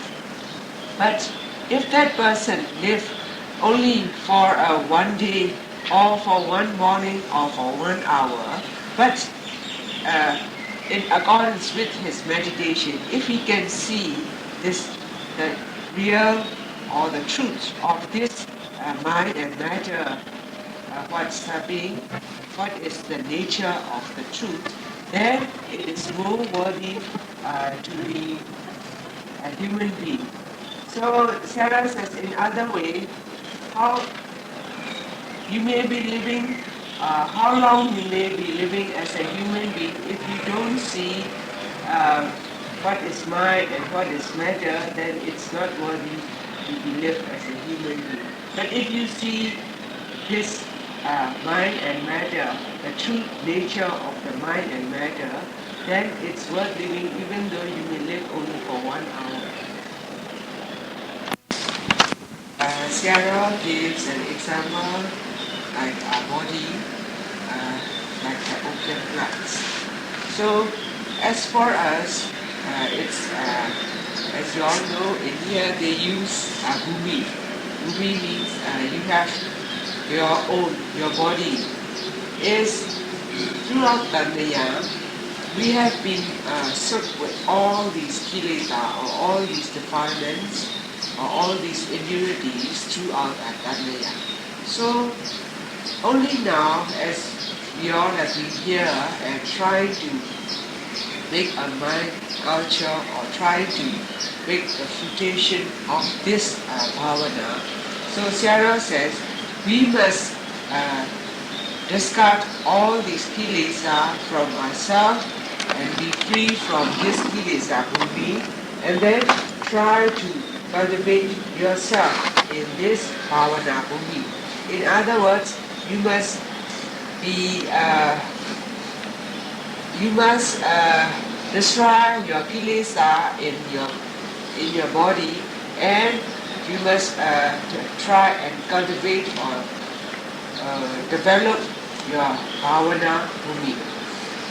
So as not throughout Dandaya, as we all have been staged with all these kilesa, all these impurities, and so our body is all the time filled up with all these impurities. So in Burma, in the olden days, in the hilly regions and northern Burma, the hilly tribes people, they used to plant opium poppy trees, poppy plants, because they have, after planting them, because with the easy life, they earn a lot of money. So when do the people realize that these opium, from these opium plants are producing these opium, they are very dangerous to the people, to the community. So the people get lazy, they don't want to do hard work, and after that they want to gain a good earning. So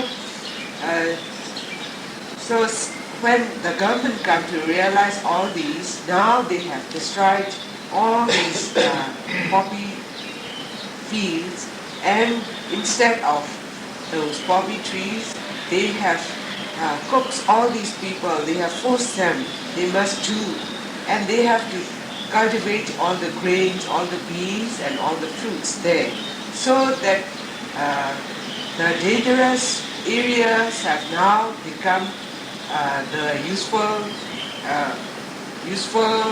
land for the people. So similarly, as for the yogis now, as Sarah says, even these opium plants are only now they know this is they can gain easy money without no getting hardship. So, but for us, we have been staged with all these impurities throughout Dandaya, not only in this life.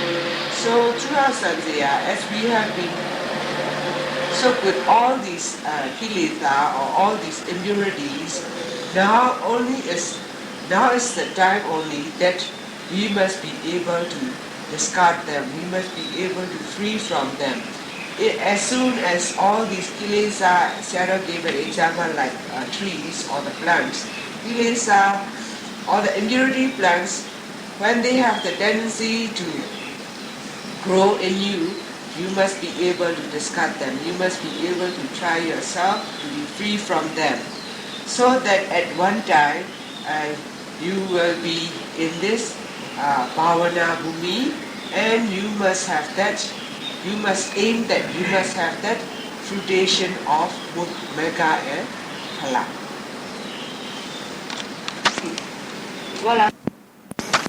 As in other aspects, when we are learning or education, when we are doing a business, when we are searching for work, so it is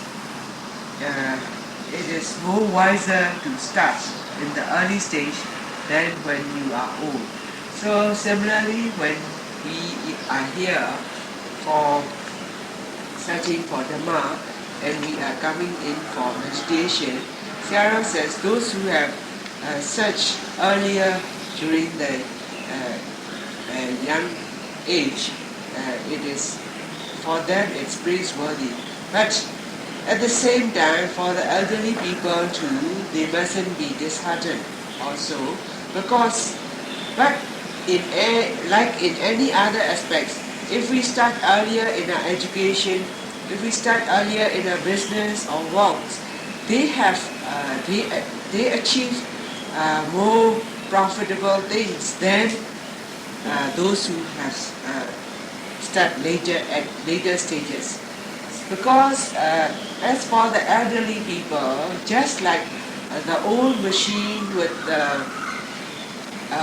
loosened screws, because of their age, their body were not so healthy like the young people.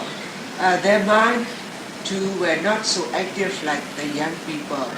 And according to the, because of their age, because they have more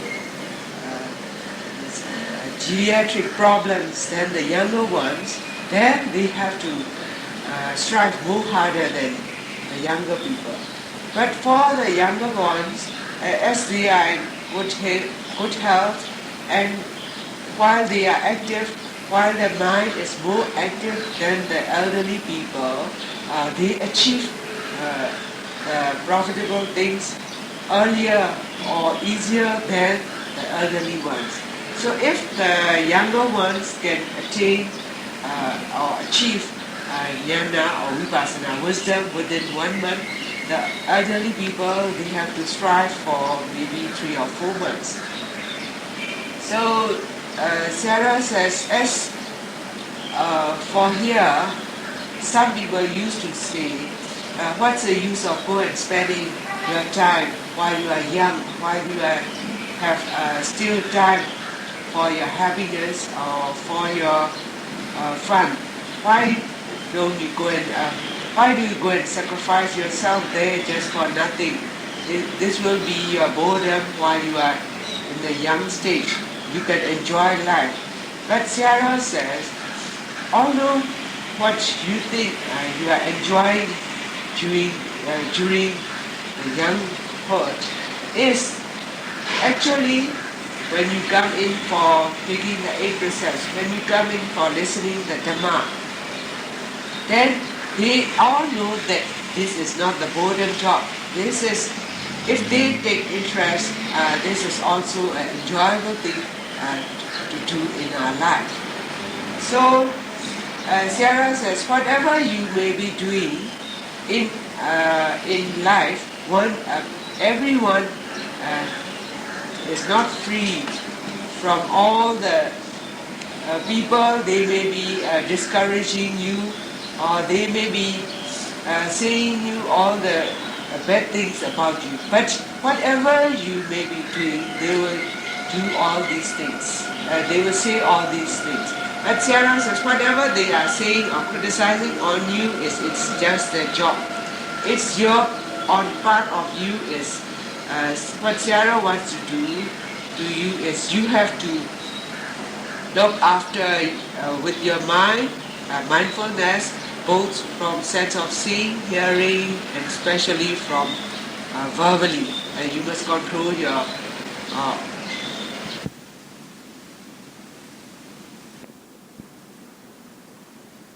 for from our side, we used to see other people from the negative attitude. So Sayadaw says, it's just that concern, it's not your job. For your job is you just have to control yourself.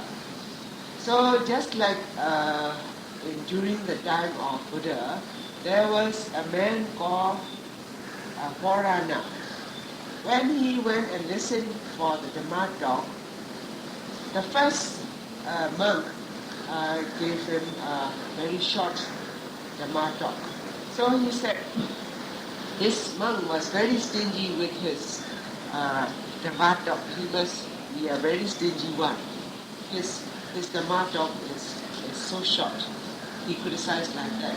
And so again, next time he went and listened to the Shinsari Potara, which is he was a right side person, a bhikkhu of Buddha. So as he is a good preacher, he used to give a Dhamma talk for very long, so that it's like a heavy rain falling from the heaven. He will give the Dhamma talk. So for this, in this case too, that Purana, he criticized that he just talked. He was so talkative and he gave a Dhamma talk so long. Sayadaw gives an example just to let the people here know it's just like a marathon.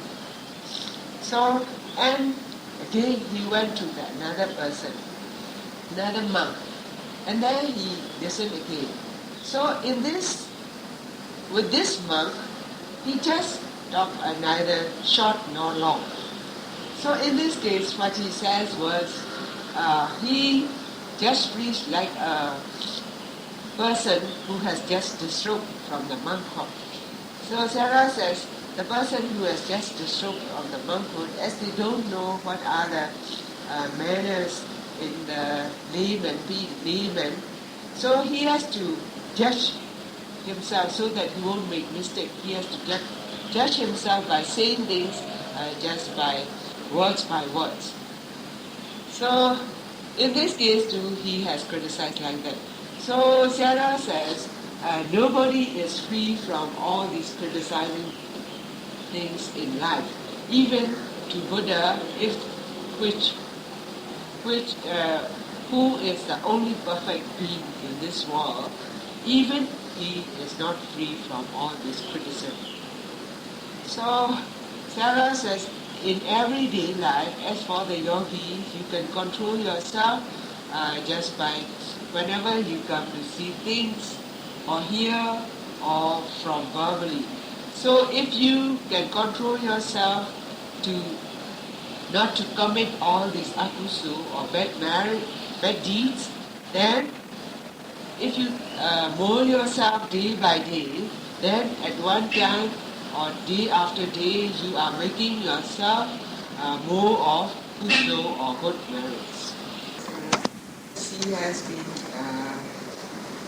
praising for the younger ones. Sayadaw says all the elderly people here, they mustn't be disheartened, because with Sayadaw's experience, in the Mahasi Center in Rangoon, there was old Chinese man. He came and meditated there. He is over 80 years old. So he strived hard that within 14 days, after 2 weeks, he was able to listen to music. And so when it sees that even that Chinese man, he doesn't know a Burmese word. So even the Chinese man can strive hard. So he was admired by one Burmese old man also. His name is Umauji, and he is also 80 years old, 80 years and above. So he strive hard, but although his aim is to be level with that Chinese man, but he can listen to the music only on the 15th day. So Sayadaw says, although old people here as for the yogis here, they mustn't be disheartened. If they strive hard with the determination, then they can achieve the Vipassana wisdom. Mind is about with Vipassana wisdom. As Sayadaw has been teaching previously, he has reached to number 3 stage of Vipassana wisdom, that is Vipassana Jnana.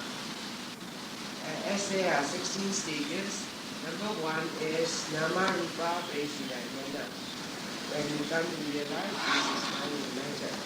And number 2 is Visya Dekha Jnana, is what is the cause and what is the effect. And number 3 is Dhammatana Jnana. When you develop that, you will come to see impermanent, unsatisfactoriness, and unsubstantiality.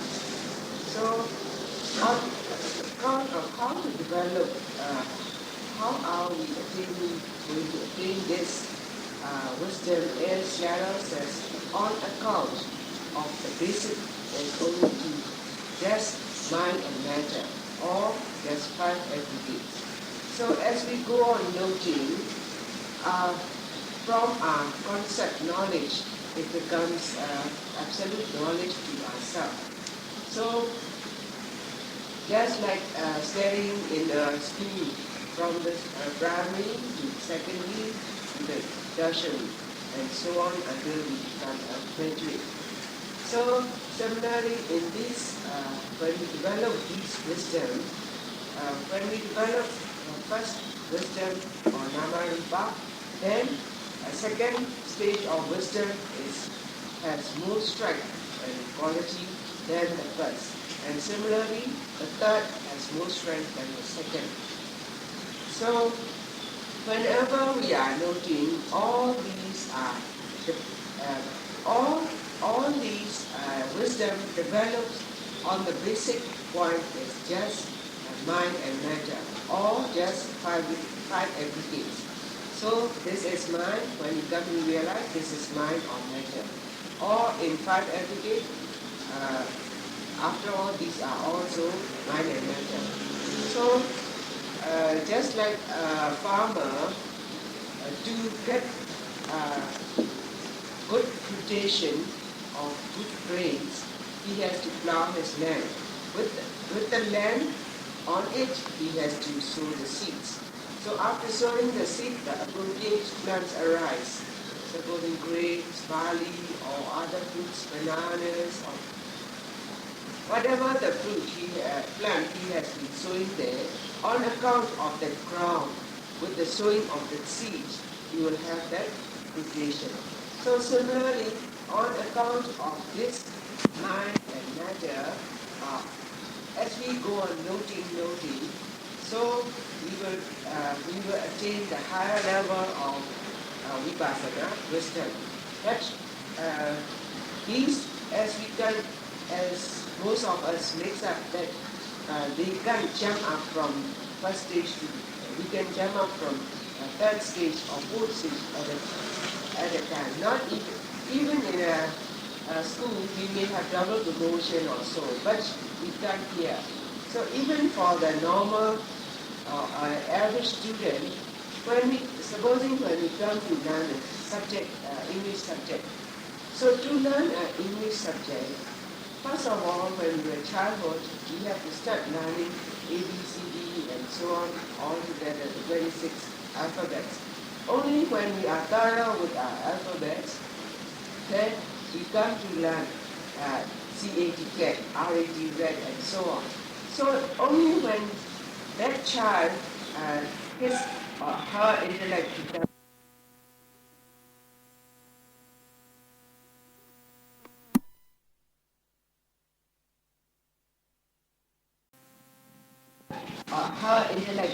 higher and higher, and as he goes on passing all the standards, at first from the cat to he can say a cat, a man, a rat, and later he can see a cat is sleeping, a rat is running, and so on.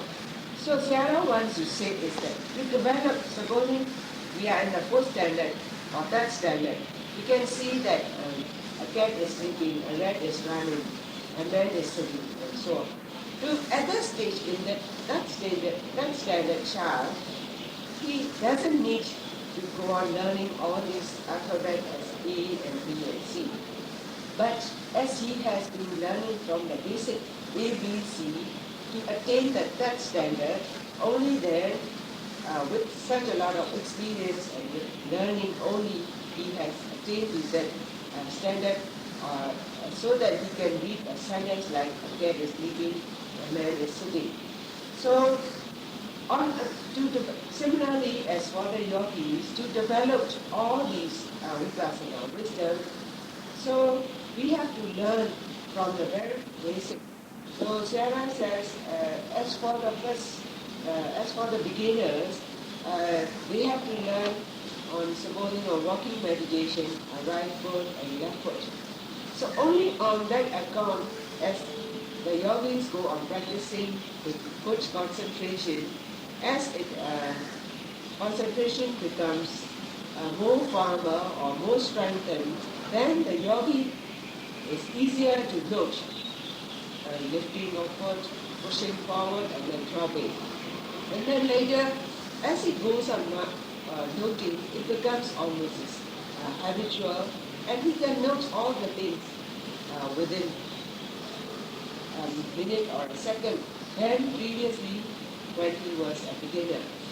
So only when the time is reached for the time to ripen, then he will develop on this Vipassana wisdom, either this is mine or this is better. And as he goes on practicing, then only he will realize later that this is the cause and this is the effect. Then only when he reach the higher stage of Vipassana wisdom, or when he reach to the third stage of Vipassana wisdom, he will see this anicca, dukkha and anatta. So Sayadaw said, on all these basic mind and matter, your concept and your absolute knowledge of seeing all these from your viewpoint all becomes as your mind has culture and developed to the higher stage, and your absolute knowledge will become changing to the higher stage. So after all, whatever we are noting, to develop all these higher stages up to the 16 stages, our basic duty is just to note on mind and matter. Sayadaw says the fourth stage of wisdom in Vipassana is Udaya Vayasiyana. We call that Udaya means formation or arising. And then Vaya means destroying or disappearing. So at this stage, the yogi will able to see the formation and then the disappearing. So some would like to say that they know this formation and passing away or the disappearance, but without the experience, without the absolute knowledge, if they say just by listening to the Dhamma talk, or if they hear from some learned person, then these are not the genuine fourth stage of Vipassana wisdom. Now, as Sayadaw says, as there are very few days for him to be in Penang, he is leaving on Saturday, so he wants to remind to all the yogis to meditate in proper way. Because even in Burma, as there are so many Vipassana meditation centers, and some, although they are teaching Vipassana meditation and instructing them, some are not in a systematic way. So Sayadaw says to reach, just like in mathematics, if you are solving a problem, if you want to get a right answer, then you must solve it in a right methodical way. Only then you will get the right answer. Otherwise you can't get the right answer. So in this case, some centers, they used to preach to the Vipassana meditators that they must see the formation and passing away. So Sayadaw says, how can a child, if he or she doesn't even know ABCD, and put them in the fourth standard and let them read fourth standard English textbook, how can he read that textbook? Because he doesn't know the basic alphabets. So similarly, as for the beginners, for the Vipassana meditators, even they doesn't know how to note, how to practice in proper way. So how can they attain this full stage of Vipassana wisdom? So at that stage, some even they don't know how to note, or maybe their noting way maybe need some instruction at that moment, or they don't even get near to the Nama Rupa Prasida Jnana or first stage of wisdom. So how can they attain that fourth stage of wisdom, or how can they see formation and passing away? And in some centers also, they are saying that in practicing Vipassana, they must be able to detach deity. Deity means our false belief in ourselves. So even that for the beginners, for all the yogis as in the stage of beginners, they doesn't even know what's the meaning of deity. And they doesn't even know how to meditate properly. So how can they be able to detach this deity? So Sayadaw says these methods of instructing to the yogis are not in accordance with the literature. So Sayadaw wants to remind all the yogi again that to reach to the, as you solve in the mathematics, to reach to the right answer, just in here, as for Vipassana meditation, to attain all these Vipassana wisdom, your way of practice must be systematic or methodical. So in other words, if you are, as if you are solving a problem in maths, sometimes the questions may be wrong. Or if the question is not wrong, and then your way of solving that problem may be wrong. So there can be two tendency of error. So that however you may be solving that problem, you will never reach to the right answer. So similarly, in practice of Vipassana, Sayadaw wants all the yogis to meditate properly, so that only when they are at the right track, they will have the right view, then they will reach to the Vipassana wisdom. Otherwise, they won't.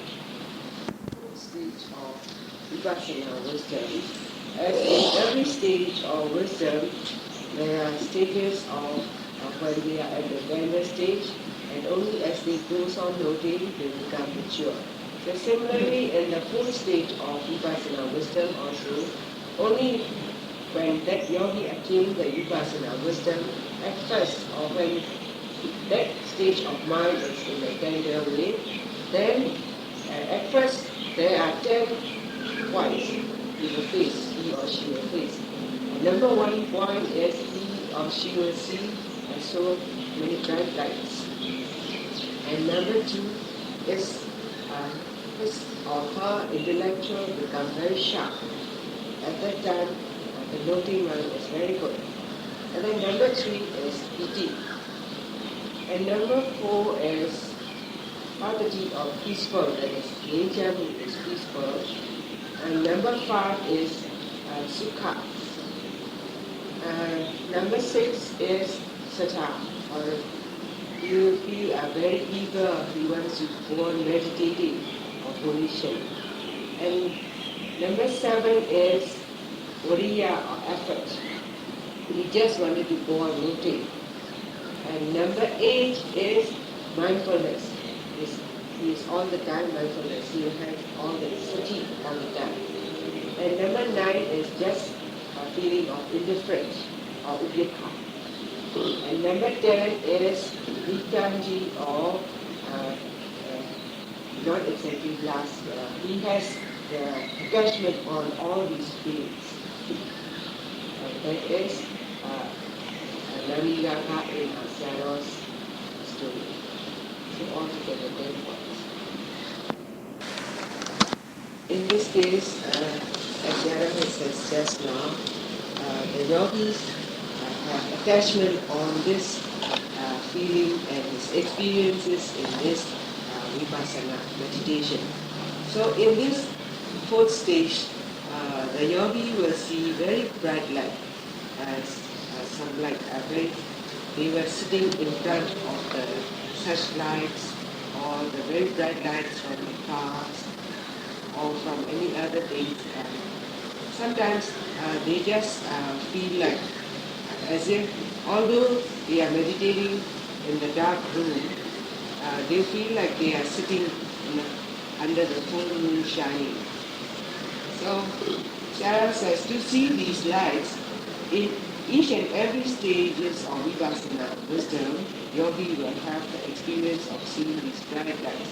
At number 1 stage of Namarupa Presida, you will also see the bright lights.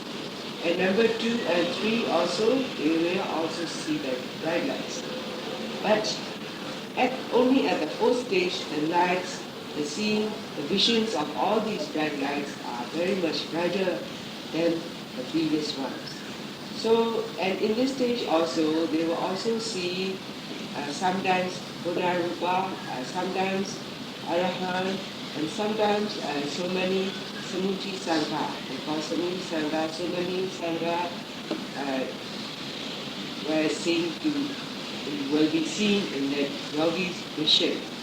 So Sayadaw says while he was checking on the yogis in Burma, there was a lady Dayaka, as she has been having that stage. She said that Buddha Rupa was sitting on her head. So she feel so pleasant that she didn't note. She just see on that vision. So when she comes for a boat, as the Kammatthana Sariya, Sayadaw has advised her to go on, carry on noting. So just to proceed with further development of Vipassana wisdom. But as she was so attached to all these visions that she never reached to the higher level of Vipassana wisdom. Because most of the yogis at that stage, they used to go while around only at the 4th stage of this Vipassana wisdom. So that's why Sayadaw says all the Kammatthana Sariya or the instructor, they instruct them to note. Otherwise, just like a person who is traveling under the sun to reach a destiny. Or supposing you are traveling in a desert, to reach your destiny, if you find an oasis, and then you just rest there. And if you think that oasis is very peaceful and you want to stay in that place, how can you reach your destiny? So similarly, Sayadaw says to reach to or to develop further higher level of Vipassana wisdom, if you are just if you feel just attachment to this stage of wisdom, and if you are just falling around in that wisdom only, then you won't reach to the higher level. So similarly, Sayadaw has experience with another man yogi. He has experience of seeing very bright lights on candles. At first, he saw only a few, and later it becomes much more and it multiplies. So he saw so many candles, more than thousands. So in this case, as day after day he has been reporting this experience, so Sayadaw advised him to note. But because they become so attached to these experiences, they doesn't want to note. So which means Sayadaw concerning with Vipassana wisdom. In this Pali, Upana Kilesa. Upa Kilesa means you have attachment on these experiences. So, as Sayadaw couldn't guide him directly, he has to realize the true fact, he has to ask him indirectly. So if you see such a lot of candles, can you offer me some? So actually he could.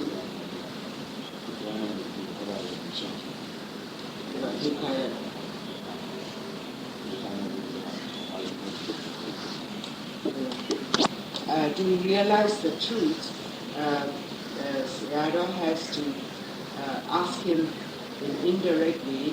So if you, as you have so many candles, why can't you offer me some candles?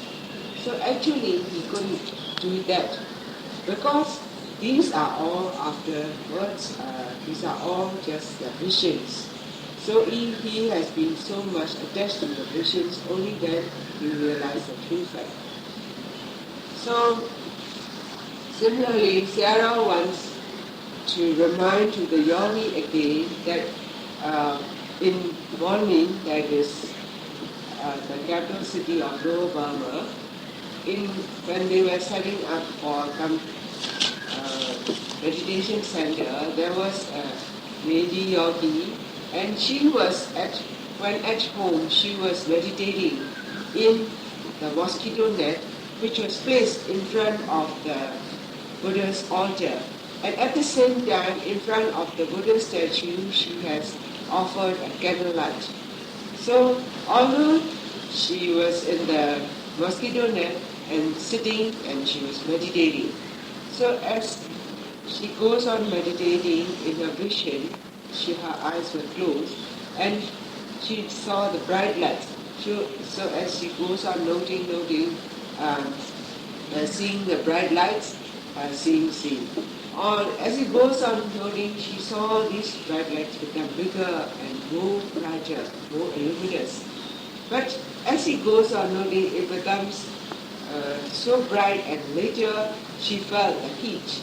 So she noted on all these heat. But as it becomes so hot that she couldn't note anymore, so she just opened her eyes, and only then she realized that the candle was falling down and burning the altar as well as some parts of a mosquito net. So Sayadaw wants to remind to the yogi, don't have that kind of experience. If you want to meditate in the room and in the mosquito net, and don't put on these candle lights. About all these things, because after all, although these are the pleasant feelings for the yogi, but they are also a danger to you to develop further a development of Vipassana wisdom. So one time Sayadaw says, one of the men, Adayaka, as he has been meditating, whenever he has been noting on, he sees all this Buddha image, all these bright lights and all these sangha. So as he has been feeling so pleasant in his visions and in his experiences, but he didn't realize that he is developing this Vipassana.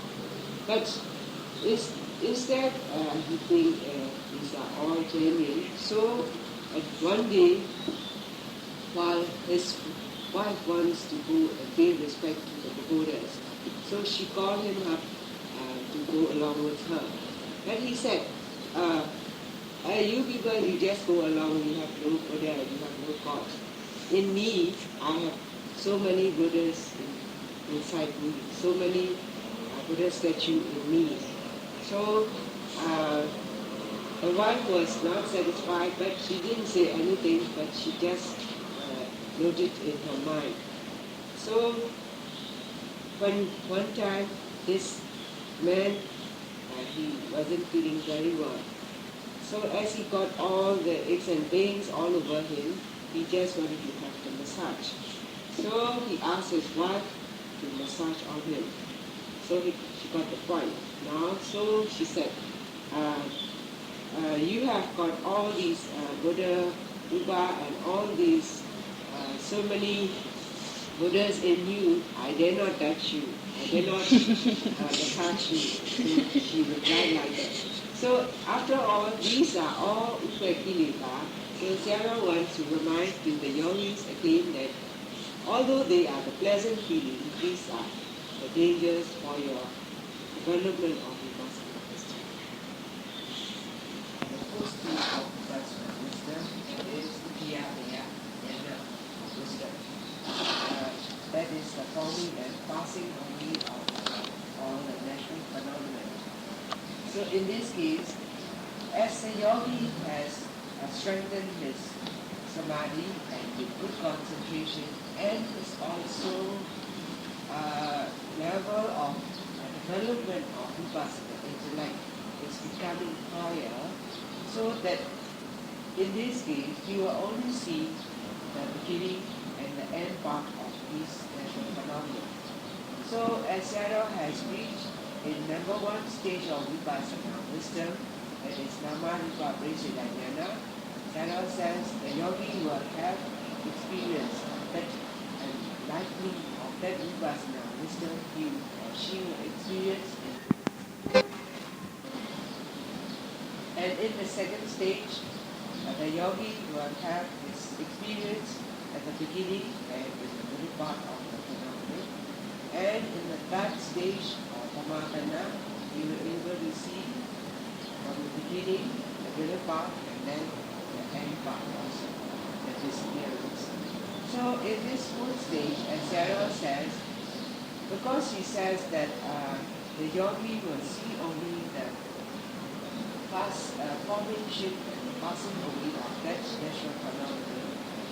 But although he says he is not able to see, it's not exactly, he is not able to see the middle part.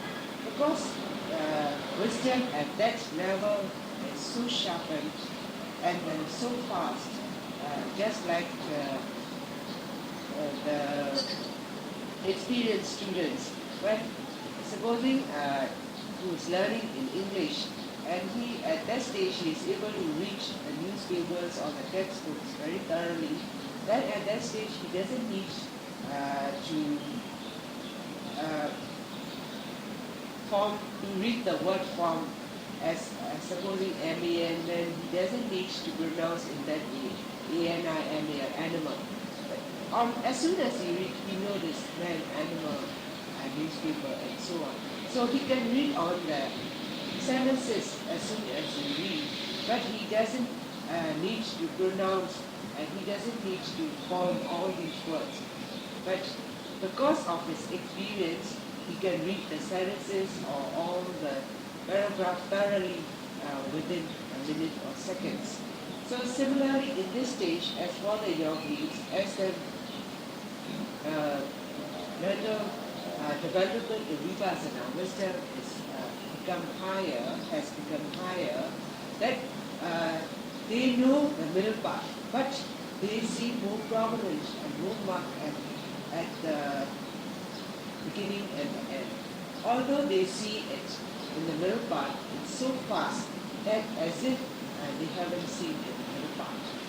So in this case, in this Uddhavyajnana or fourth stage of Vipassana wisdom, only the yogi will have that experience. So he will, in this stage, he will see as these natural phenomena are happening, are forming and passing away so swift and so fast that he will just only see all these phenomena have successive formation and passing away.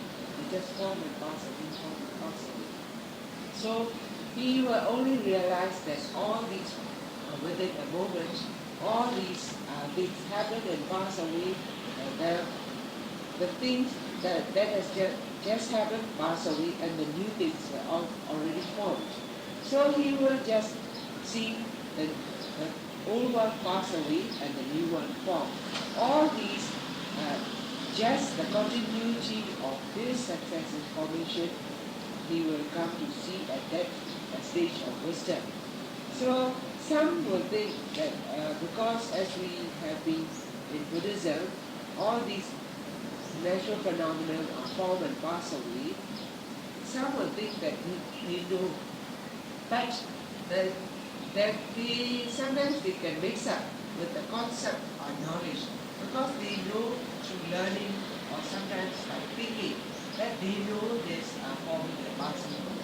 But in that actual fact, he or she must be able to see this kind of natural phenomenon forming and passing away through his experience, through his wisdom. Only he will be able to see. Because sometimes they can mix up with the imagination or by thinking. So only when they have that fourth stage of Vipassana wisdom, in the practical mind, in the experience only, they'll be able to see this is knowing, this is pain, this is numbness, this is stiffness, this is uneasiness.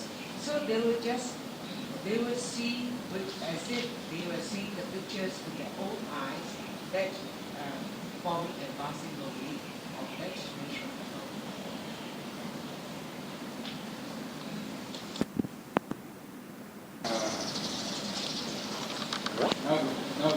remind again to the yogis, as Sarah has said yesterday, that in this fourth stage of Vipassana wisdom, as it is very pleasant and he has special feelings and special experiences, that sometimes they have mistaken that this is the destiny.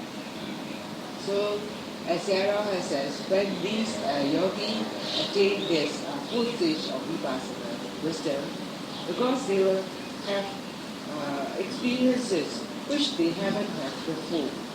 This is the first time, and they will see as if, as Sayadaw has said yesterday, even though they were sitting in a very dark room, they might think that they were sitting under the searchlight or full moon, under the full moon, very bright light. So, because they have such experiences which were very, sometimes they will feel fantastic. So, they will have a feeling of egoistic, so that they think they are in very peaceful stage. They are sometimes, they feel so good that they can even mistaken with Nirvana. So, Sarah had that experience once in Burma, in Rangoon. There was a European yogi. He came and meditated in Mahasi, Syria. So, under the guidance of Kamathana Sariya, as he has been practicing, when he reached to that number 4 Vipassana wisdom, as he has been feeling so good that he has mistaken this as a Nirvana, and he doesn't want to look anymore. So day after day, his Kamathana Sariya or the instructor has been guiding him that he is not reached to his destiny.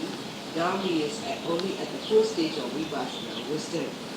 And you have whatever you may be experiencing, whether it is good or how pleasant it may be, you have to build it. But he doesn't want to build because he feels so attached to all these feelings and all these passions.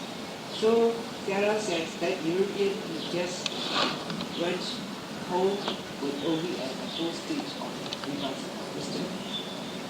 And there is also another experience is that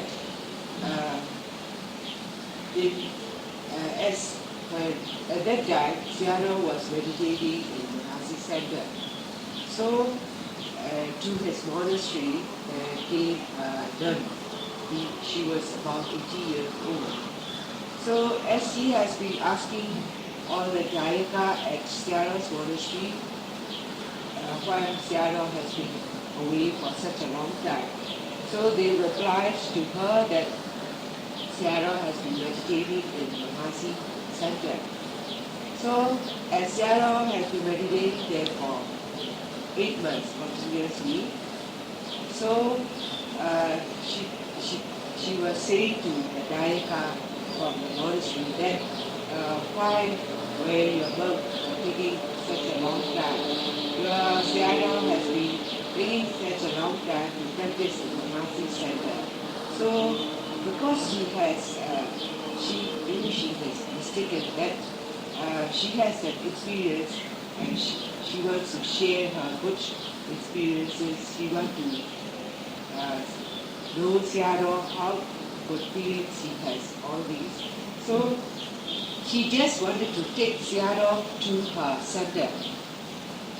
So when Sayadaw came back after his meditation, after 8 months stay in Mahasi Center, so the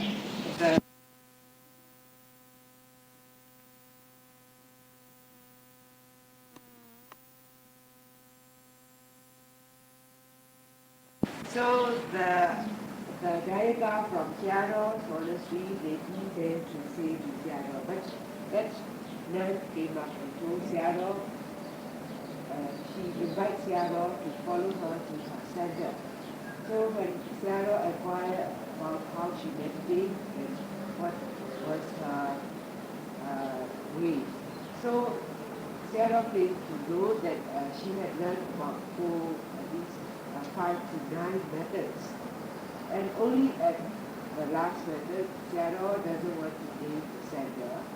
But anyway, she has attained this number 4 stage of Vipassana wisdom.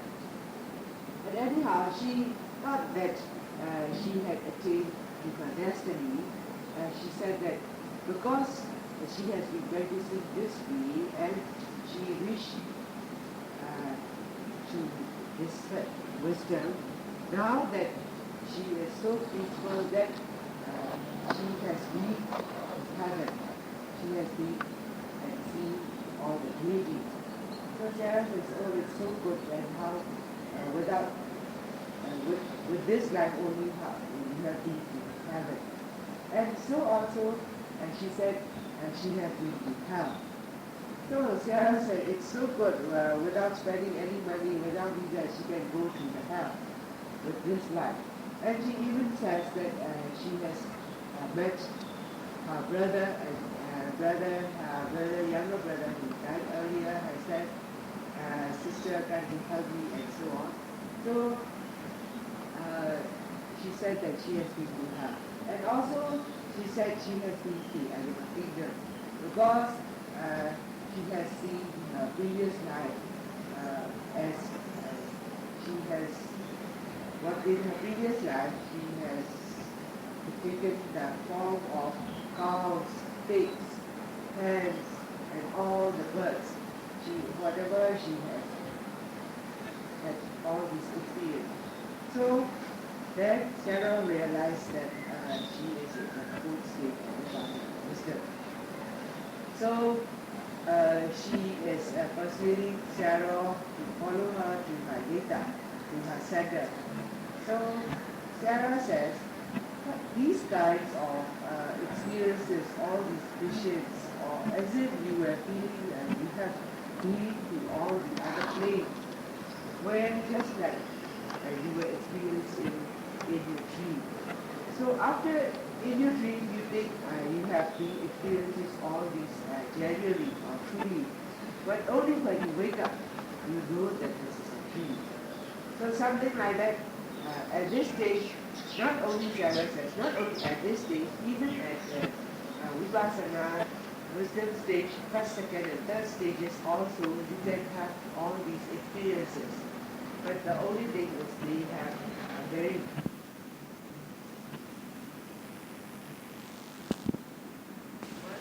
yogi knows when you come to this stage.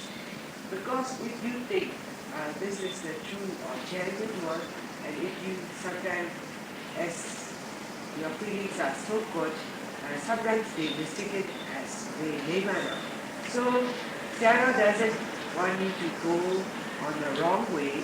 So whatever you are seeing or experiencing, please try and note.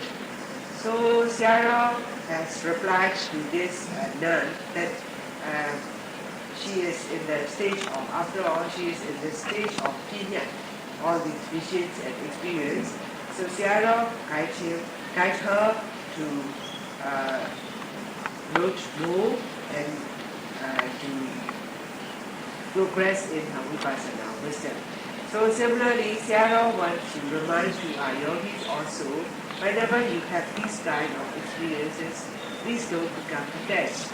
Just carry on noting to progress for your Vipassana wisdom. Sayadaw wants to proceed with number 5 Vipassana wisdom, and Sayadaw says, we will share with you dengan yang dia bentuk dengan dia.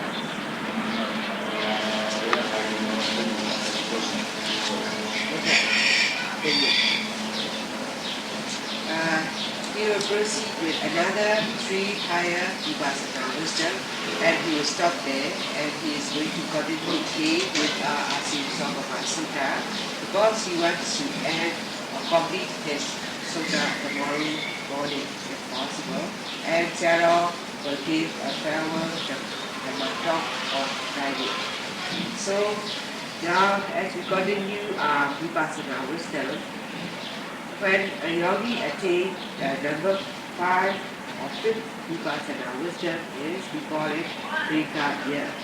Dekha means all the disappearance or all the passing away. So in this stage, a yogi will have the experience of the end state or the passing away and disappearances of all these phenomena. Similarly, like the 4th one, not that he or she hasn't seen the beginning or the middle part, but because of the very good concentration with good samadhi, as his concentration is strengthened and his intellect in this Vipassana wisdom level becomes sharpened, that so swift that he has been noting, he has more experience at the end of these natural phenomena. So whenever he is experiencing, he or she will see at the end part, passing away or the disappearance of all these natural phenomena. Whenever he sees on the noting object as well as from the noting mind, he or she will see the passing away or the end part of this phenomena. So similarly, Sayadaw wants to remind to us again that as he has been preaching yesterday, as like somebody is learning an English subject, the basic point is on these ABCD to set the alphabets. So from there you have to form up, and then you can be able to reach the sentence, and then later you'll be able to read all the books within an hour or within minutes.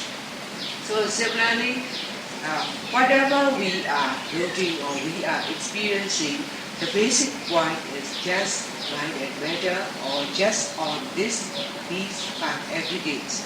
So whenever we are experiencing this first stage of Vipassana wisdom, Nama Rupa Prasena, we must be experiencing on this sense object and the noting mind and matter. So similarly, when we have that number 2nd stage, Visyapadekha, on account of this mind and matter, what's the cause? This is the cause and this is the effect. When we come to realize the true fact, there the basic point is also on mind and matter. So similarly, in the 3rd stage, when we will be able to see the beginning, the end, and the middle of Adesa, Dukkha, Anatta, or the 3 stages, or the 3 truths of our nature, then we must be able to experience on this mind and matter. So similarly, in the 4th stage of Vipassana wisdom also, when we see formation passing away, then we must be experiencing on this mind and matter all 5 every day. So we mustn't be out of the tune that we must be, even when we develop this Jnana or 5th stage of Vipassana wisdom, it must be also on this basic line of mind and matter, so we will be experiencing the end part of the disappearance. Whenever he is noting, he will just see the disappearing or the end part of this phenomenon, so that whenever he sees, he is noting either on the rising and falling or pain or whatever it is, he won't be able to see the pinya, all these hair, abdomen, leg or head or face. He will just see as it is, as a natural phenomenon, the ending part of this disappearance or the passing away of that natural phenomenon. As the yogi wisdom or Vipassana wisdom becomes progress, in this case he will develop on 6, 7 and 8. But Sayadaw says the 6, 7 and 8 have the similar experiences. Sayadaw will put in the same category. So in this case, number 6 is Paya, and number 7 is Adina, Adinawa. Number 7 is Adinawa, and number 8 is Debinya. So number 6, Paya, means you feel frightened, you are scared. So as a yogi has been experiencing all these impermanent and all these disappearances, all the destroying things, all these natures are passing away all the time, all forming and passing away, so it becomes frightened. So this is number 6. So as even in our life, Sayadaw says, whatever we are doing or whatever we are aiming for, we would like to be in success. We would like to be in a form. So only when it becomes practical and form, or whenever we are doing a thing, if we are in a successful and it is in a stable or sustained, only then we will like that phenomenon. If we see that it is going to be destroyed at one time or the other, or if we come to realize that this is going to be destroyed, then how can we be able to like that thing? So similarly, as for the yogi, when he or she has that experience of all these impermanence, if he sees all these things, how can he be able to enjoy the life? So he feels scared. So that is the number 6, yeah. And then he as soon as he passed that 6th stage, he will develop the 7th stage of Vipassana wisdom, that is Adinawa. So at that stage, he or she will be able to see the faults or the weaknesses in mind and matter. So in this case, Sayadaw says, supposing we are using a clock or a cassette, at first we think this material is good, cassette too, when we enjoy and listen all the music and all. At first when it's working well, we think it's good. But if the clock or that cassette become damaged, as we have to repair it now and again, or we have to send the cassette to the repair shop or to the mechanic now and then we will get fed up. We don't want to use it again.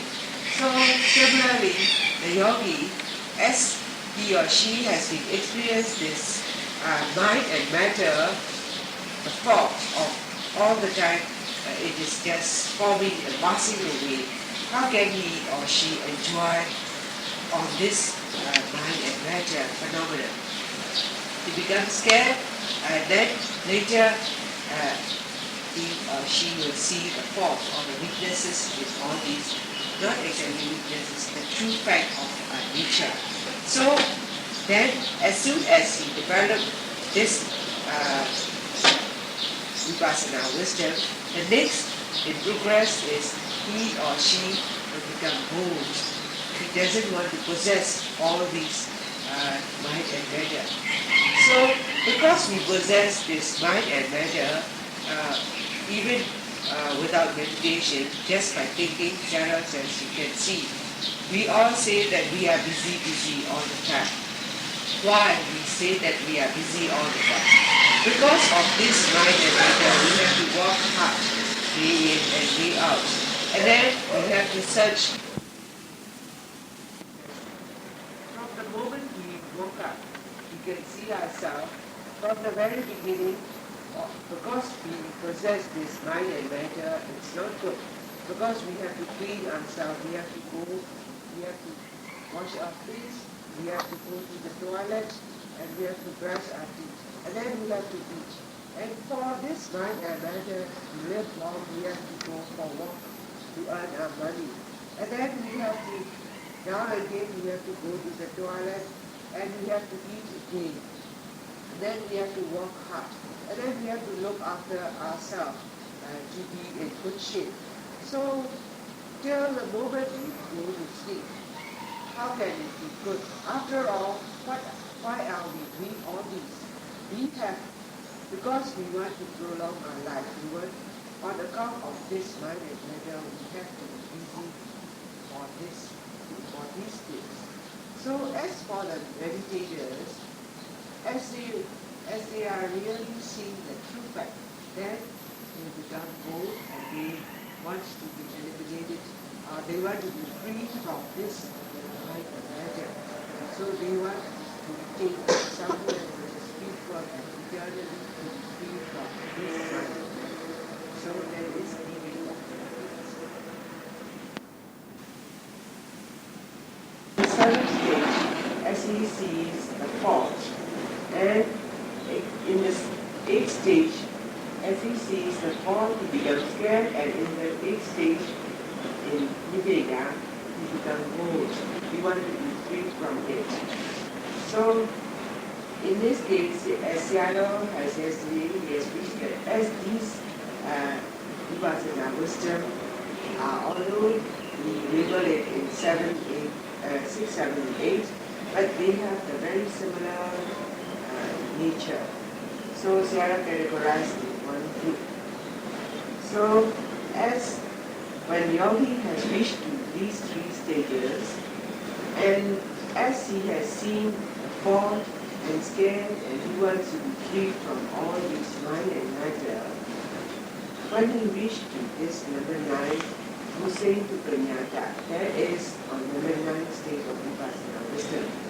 In that stage, as he has seen this fault and frightened and scared to be free from it, and he wants to be free from all these mind and matter, on all these natural happenings. So, in this case, as if Sayadaw has given an example as yesterday, as if when you see that your possession, your material example, and giving an example as a cassette, which has to be prepared now and again, then you feel that you become bored and you don't want to possess that thing again, so you want to just drop that off and you want to discard it. So similarly, when you see the fault and all these, when you become bored of all these mind and matter because of the possessions, you want to be free from it, and you want to be free, how to be free, and you have to think it over again. So similarly, if a parents own a son or daughter who are very mischievous and they can control, and they have at one time, when they know that these are going to give them just the disadvantages to them, they have to dispose them. So Sayadaw, in this case, Sayadaw gives an example like fisherman. This was given as an example in a village. There's a fisherman who used to catch fish in a basket. I think in kampong here, they use the same thing. There's a basket made at the below. On top of it, there are two wooden blocks on it. So they have sink it underneath the level of water, that basket. So at the top of the basket, there's a valve, so that when a fish got into it, he can go up from the basket. So similarly, in this case, Sayadaw gave an example like a fisherman. So when he turns to pick up the basket, at first he thinks inside the basket is a fish, so he feels happy. So he put his hand into the basket and he got hold of the head of the fish, and then he took it out. When he took it out, only then with his own eyes he sees that that is not a fish, but that instead of that he has caught in his hand is a very poisonous snake. So in this case, Sayadaw says that fisherman, when he put his hand into the basket while he was taking off that snake, at that time he didn't know that it was a snake. Then he was very happy because he feels that I'm going to have good earning by catching this big fish. He was happy at that time. Only when he took out from the head and when he sees with his own eyes that this is a very poisonous snake, then he got very frightened and very scared. So at that time too, not only he was scared, so in that case, as he was holding this snake at the head on two sides, gripping it very tight, as the snake at that time couldn't bite the hand of the fisherman, so that snake has 3 rounds on the forearm of that fisherman. So he has been, as he couldn't bite, he has been pressing the forearm of the fisherman with his body, with the snake's body. So at that time, not only scared, he must be very careful how to discard the snake. Because if he don't know how to let it go away of this snake, then the snake has the chance to bite on his hand. So at that time, he must be very careful. So to be free from the snake, he has to free the spines of the trunk of the snake by taking it, by freeing it of these spines from handling from the tail part of the snake. He just recoil it very carefully, and then only when he comes in one part of the hand there's a head, and at the one part of the hand there's a tail. Only then he just throw it away very carefully. Only then he got relief and he was very satisfied. So similarly, as for the yogis, as their mind, Vipassana mind becomes strengthened, when we come to realize, at first, because we don't know, like the fishermen, we don't know the cause of all these mind and matter. Now, like the other people, laymen, or for the beginners in the yogis, we still feel very attached to our body. We feel attached to our skin, we feel attached to our eyes, to all the parts in our body. But only when the yogis have attained all these Vipassana wisdom, when he comes to realize these faults, then he becomes scared and moved and he wants to be free from it. So, just like the fisherman, he has to be very careful in throwing away the snake. When he developed this Vipassana wisdom at the stage of 6, 7, and 8, just like the fisherman has thrown away the snake very carefully. So at that stage, in number 9, Musingda Kanyata, that is number 9 stage of Musing to Kanyata. Musing to Kanyata, that is the number 9 Vipassana wisdom. In this case, he has to be very careful to throw away the snake. So he has to be note very carefully, and then with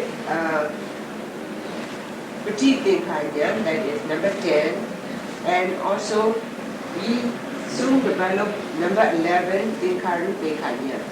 So in this case, as like in number 9, as like the man, the fisherman who has thrown away the snake very carefully, he knows how to eliminate this mind and matter position.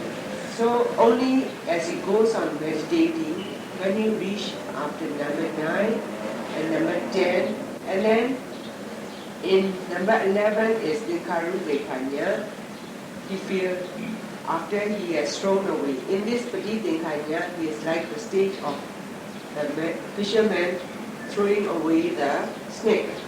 So in number 11 is similar to the stage as the fisherman. He got relieved and satisfied because he is free from danger, he is free from that poisonous snake.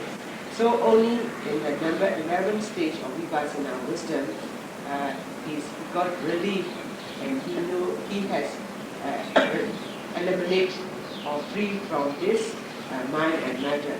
So in this number 11 stage of Vipassana wisdom, Sayadaw says the yogi will feel very happy and he will be free from all these discomfort, all these vedana, all this feeling, unpleasant feeling, and he will be able to note very comfortably and very peaceful.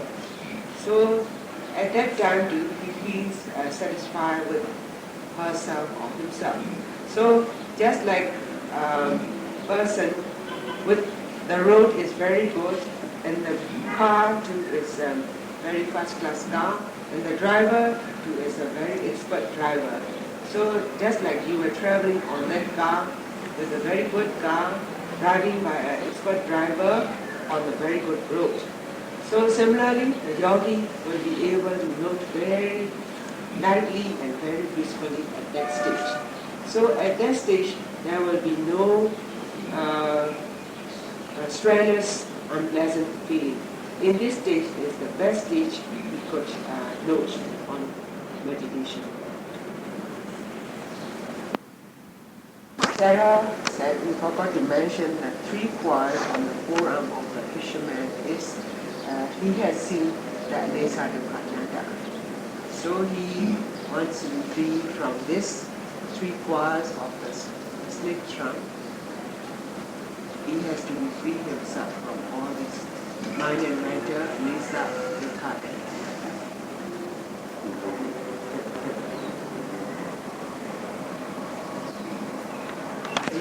That's your Vipassana wisdom or Petite Dekanya.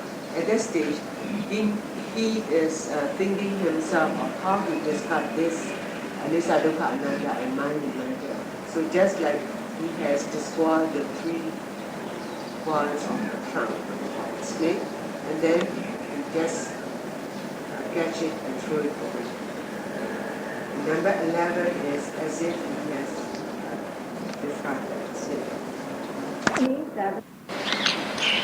Vipassana wisdom.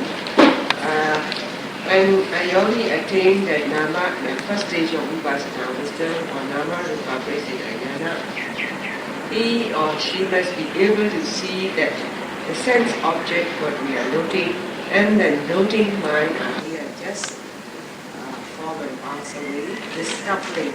And we must be able to see the sense object is separately from the noting mind. So, and when the yogi is still thinking or still seeing as when he or she is noting, the noting mind and the sense object are the same, in the same manner, then he or she is still not attaining that nama rupa prasina jnana. When he attains that first Vipassana wisdom, he must be able to see the noting mind is different from the sense object. And number 2, in this case also, the yogi will be able to see the natural phenomenon middle part. And in this number 2, Isyapadenkajana, or Vipassana wisdom, he is able to see this beginning and the middle part of these conditioned things. And also you'll be able to see this mind and matter separately. And so in number 3, Tamatana Jnana, you'll be able to see mind and matter separately, as well as you'll be able to see all these natural phenomena from the beginning and the middle part, as well as the end part, all the disappearance. Or when the yogis reach to number 4, Udiyapayana, in this case, you will be able to see the beginning and the end part of all these natural conditioned things. In this case, it is not that they are not seeing the middle part. Of course they are seeing the middle part, but it is more remarkable at the beginning and the end part, because the mind, wisdom is become more sharper and faster in the engine mind. And also, when they reach to Vedaya, or number 5, Vipassana wisdom, you will be able to see only the end part, all the disappearing. In this case also, Sayadaw says, it is not that they are not seeing the beginning and the middle, but it is so swift and so fast that it's not so remarkable as in the previous jnana. But he is more marked seeing on this, the end part or the disappearance of all these mind and matter. So when the yogi reach to number 6, Maya, he will be able to see, as he is seeing all these disappearance or all the destroying or all the ending of this natural conditioned things, he feels frightened, he feels scared in this number 6 stage of Jnana, number 6 stage of Vipassana wisdom. And when he reached to number 7 stage of Vipassana wisdom, that is Adinawa, as he sees all the time, it has been passing away all the time, and also he sees and he feels scared and frightened of all these impermanent things, natural conditioned things. All these forms in these impermanent natural conditioned things, he felt bored. He don't want to note, as if he feel like he want to note in the standing position or he want to note in the sitting position. He was not so sure of himself. He feels so bored. So just like he feels so not exactly lazy in the midday of the summer, he feels so bored. Like that, you feel so bored of noting mind that you don't know in which position you want to note. So from that stage, as the yogi progresses Vipassana wisdom, when he reached to number 9, Hussein Vipanyada, in this case, he'll be able to see this, the 3 noble truths, that is Nesa, Dukkha and Anatta, impermanent, all the suffering, unsatisfactoriness, and Anatta, unsubstantiality. So in this case too, he will, in his mind, it all becomes more remarkable. So from that stage, when he developed the number 10 stage of Vipassana wisdom, and that is Vijayapanyana, in this case, either Nesa or impermanent or Dukkha or all the suffering or Anatta or not oneself, either one or all the 3, one is more remarkable at that Vipassana wisdom, and he may be able to, suffer all the Vedana, unpleasant feeling, whatever it is, pain, uneasiness, numbness, and discomfort, itchiness, whatever it is. But in this case, unpleasant feelings are not so severe as previously the yogi has to strive, fight against all these, conquer against all these vedana. So in this case, either one or two noting, he can overcome all these unpleasant feelings. So after he reached, he has overcome this number 10 stage of Vipassana wisdom.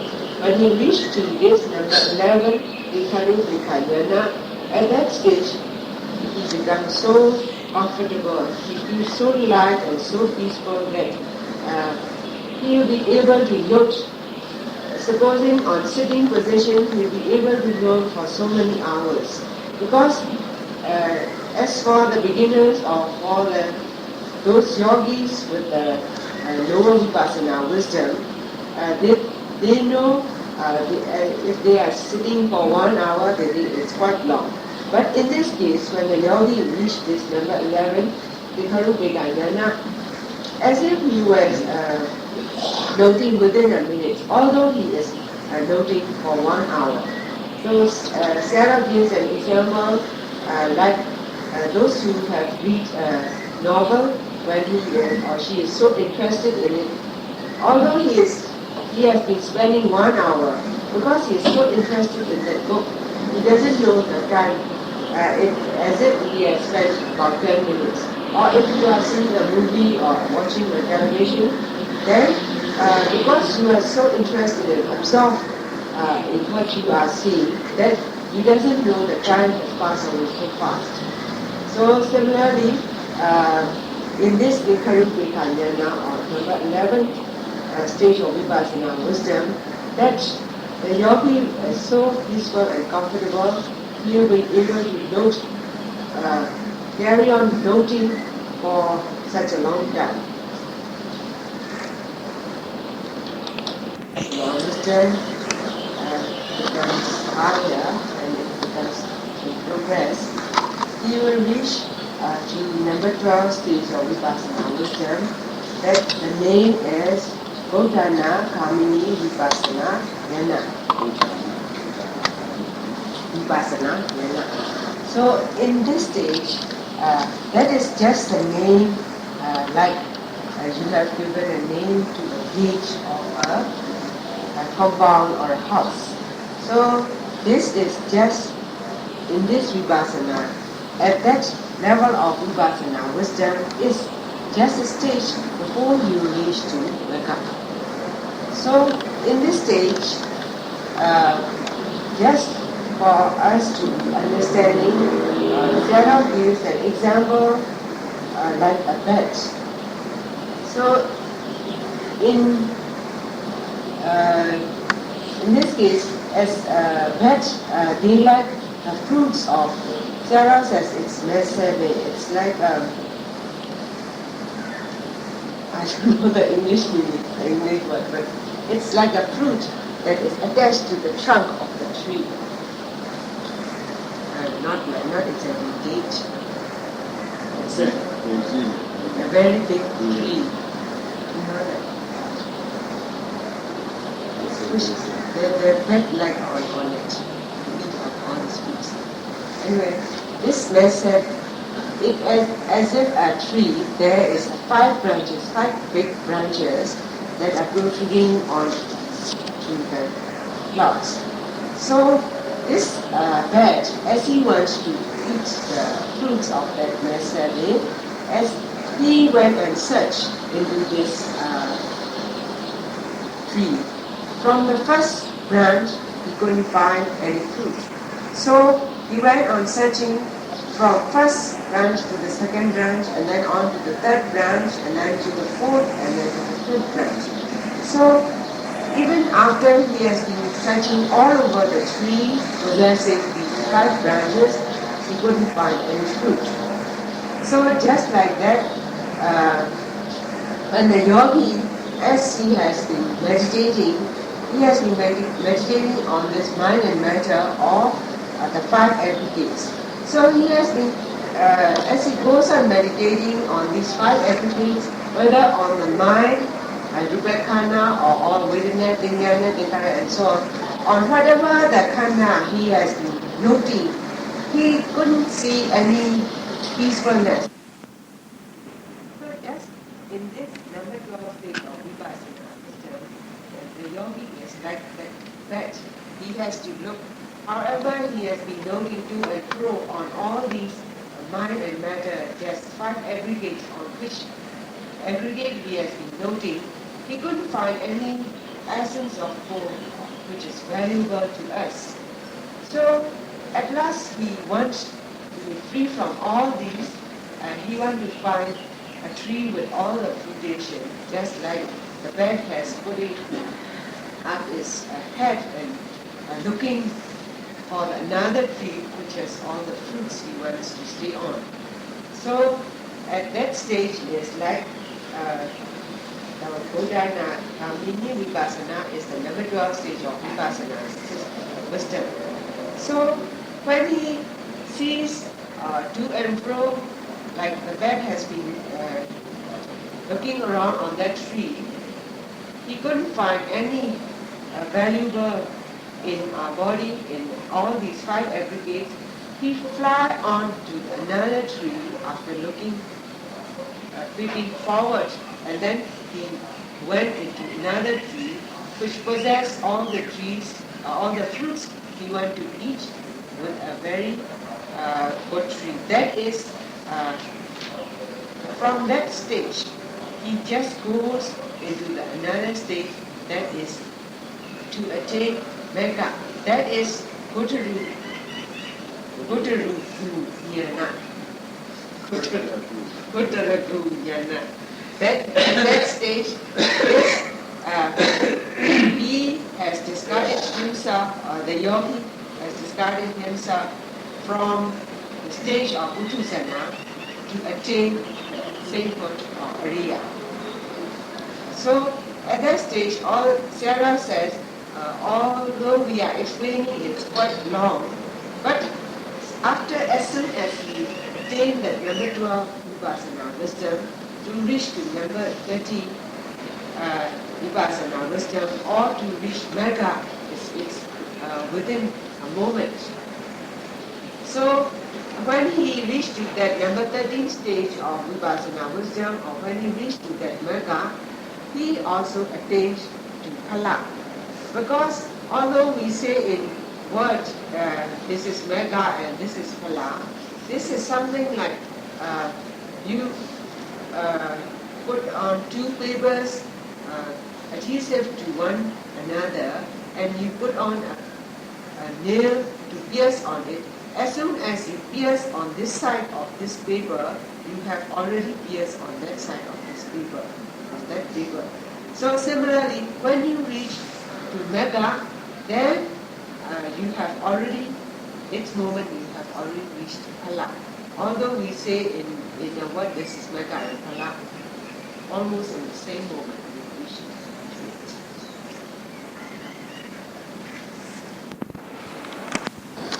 And Sayadaw says, as Sayadaw has been teaching on this Asi Swadharma Sutta, as he has been teaching on this sutta for some time, because this sutta has been preached by our great brother Mahasi Sayadaw so many times, because it is so useful and so it is so useful in the practice of Vipassana meditation. So Sayadaw has been preaching this sutta for some time. Sayadaw says there are some people who haven't listened to this Dhamma talk at all, or there are some people who have listened some parts of this Dhamma, and some who have listening to this Dhamma continuously. So Sayadaw says, as Mahasi Sayadaw has been preached, or in other words, ordered to his Kamikana Sarya or the instructor, that whenever they used to preach on these Dhamma, they mustn't elaborate on those either for laughing part or those who feel like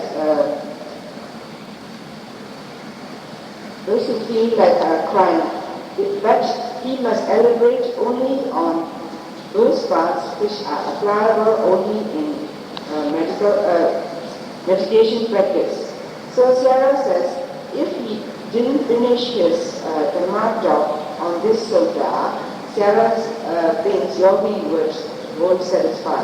So as he has promised, before he goes back to Burma, he is going to complete his sutta tonight, and he is going to summarize again for all the people here, for those who haven't listened and those who have listened parts by parts for their benefit. Sayadaw will again preach from beginning to end. Summarize on this Asivissavama Sutta. As according to the Buddha's teaching, Sayadaw has also said in this sutta, as Buddha each sometimes is giving example, he has given an example like a person who has to look after the snakes as he has been appointed by the king. So in this case, as he has been appointed by the king, at first he thinks he is enjoying his post. Because he has to look after the four snakes, he thinks he can do that. So at that point, while he was enjoying his job, there is a friend, a true friend and sincere friend, came to him and advised him it is not easy for him to control these four snakes. Because these four snakes are at one time, one wants to take a bath, one wants to be feeded, and one wants to take a walking exercise. So Sayadaw says, as he has taken the heed of his good friend's advice, he ran away from that post. So when the king came to know that he has, every time he was followed by the four snakes. So as king has sent another 5 enemies to follow this man, he has been followed not only by the four snakes, he has been followed by the 5 enemies. The king was not satisfied only sending these 5 enemies. He has also came to know that there was a friend, his roommate. Actually, he was his enemy, but inside he is not a true friend. In other words, he is a false friend. So, as he has been told by the king that he will be rewarded by gifts if he could catch the man. So, at that time, he was followed by the four snakes and the 5 enemies and a false friend. So, the man who has been looking after the four snakes, he has been running away. As he ran on and on, at one point he came to an abandoned village. So when he came to the abandoned village, as he was so exhausted, he felt hungry and he very thirsty, he went around the empty houses. He found only 6 empty houses with nothing in it. So as he was so exhausted, he went and rest under a tree. By that time, his true friend also came and advised him again. Now you can't be rest under this tree, you have to run away again because there are 6 robbers coming to rob him and they might kill him. So he has to run again. So as he has been running, he came to a river bank, which that river was very deep and wide also, and at the same time there was nothing to carry him to reach to the other side of the bank. So as he couldn't proceed forward as well as he couldn't go back, so there was no choice. He has to do something to cross over this river. So he has to make a raft. Whatever he could get from the nearby, from the trees and from the branches, he made a raft, so that that raft could carry just only his body. So he has been traveling with all his might on this raft to reach to the other side of the bank. So at last he reached to the other side of the bank. The story was like that, but as Sayadaw has been teaching, now we were on the point that the man was paddling on the raft with all his might to reach to the other side of the bank.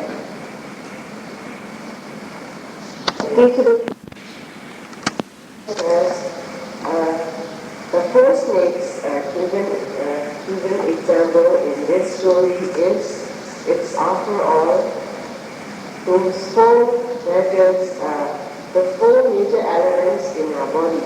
These are, in Pali we call it Prithvi, Dhatu, Ava Dhatu, Teja Dhatu, and Vaya Dhatu. These are earth, wind, water, and heat. So, these are after all in our body. We possess all these matters in our body. And another five enemies means five everydays. They are Subhekana, Vedana-khana, Dinya-khana, Vipassana, and Vijnana-khana. That is four mind and one's matter. In four mind matter is just the feeling, your perceptive of all these feelings, and your mind formation and your consciousness of all these senses. So, and number three is the false strength, is the Nani Raga.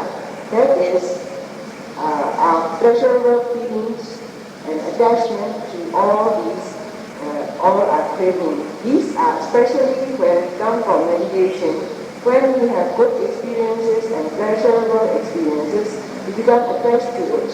So that this is quite dangerous. So, and then when that man came to an abandoned village, this abandoned village means our body. So this our body with the six empty houses means our six sense spaces in our body. Six sense spaces from a sense of seeing, hearing, from smell, from sense of taste, from sense of touch, and then from your mind.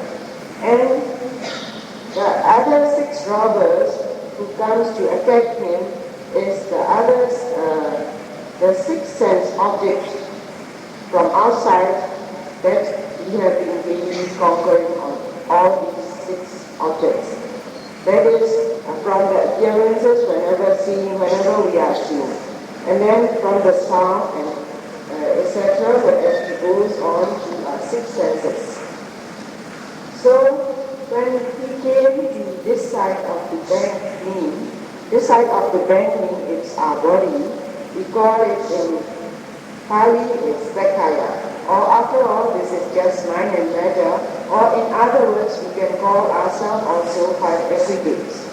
So to reach to the other side of the bank, as that man has made a raft, to help him to reach to the other side means we have to practice this noble eightfold path. Right view, right thoughts, right speech, right action, right livelihood, right mindfulness, and right concentration. So whenever the yogi is noting as he goes on day in and day out from 4 a.m. to 10 p.m., from sitting, walking, in all these four postures, whenever we are noting means, Sayadaw says, these are yogis are like the man who has been running away from his enemies. So, but in this case, we have to reach to the other side of the bank, we have to try with our own effort.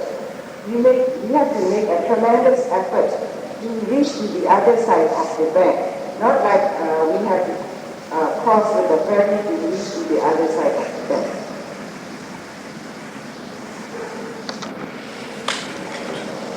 At the stage of that man who has been standing on the raft to reach to the other side of the bank, now as he to reach to the other side of the bank, concerning with this, Sayadaw has been preaching to us about the Vipassana wisdom. There are 16 stages. And Sayadaw has been explaining to us stage by stage. And this morning we have reached to number 12 and 13. So, and Sayadaw wants to repeat again about the number 12 and 13. That as just like the man has been bending with all his might, our yogis have been trying their best to reach to the other side of the bend or to reach to Nirvana.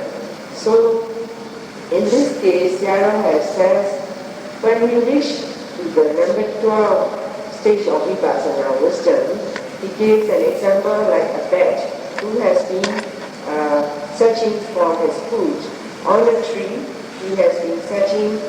That tree possesses 5 branches, and he has been looking on all these branches to and fro what he could get, but he was in vain.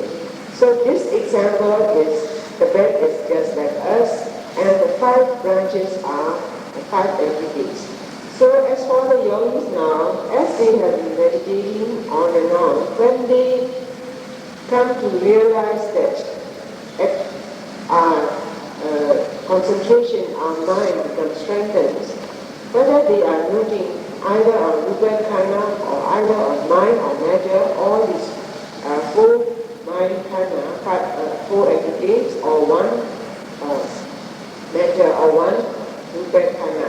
So Sayadaw says, can they find any peaceful thing, any essence of core in it, and can we find something valuable in it?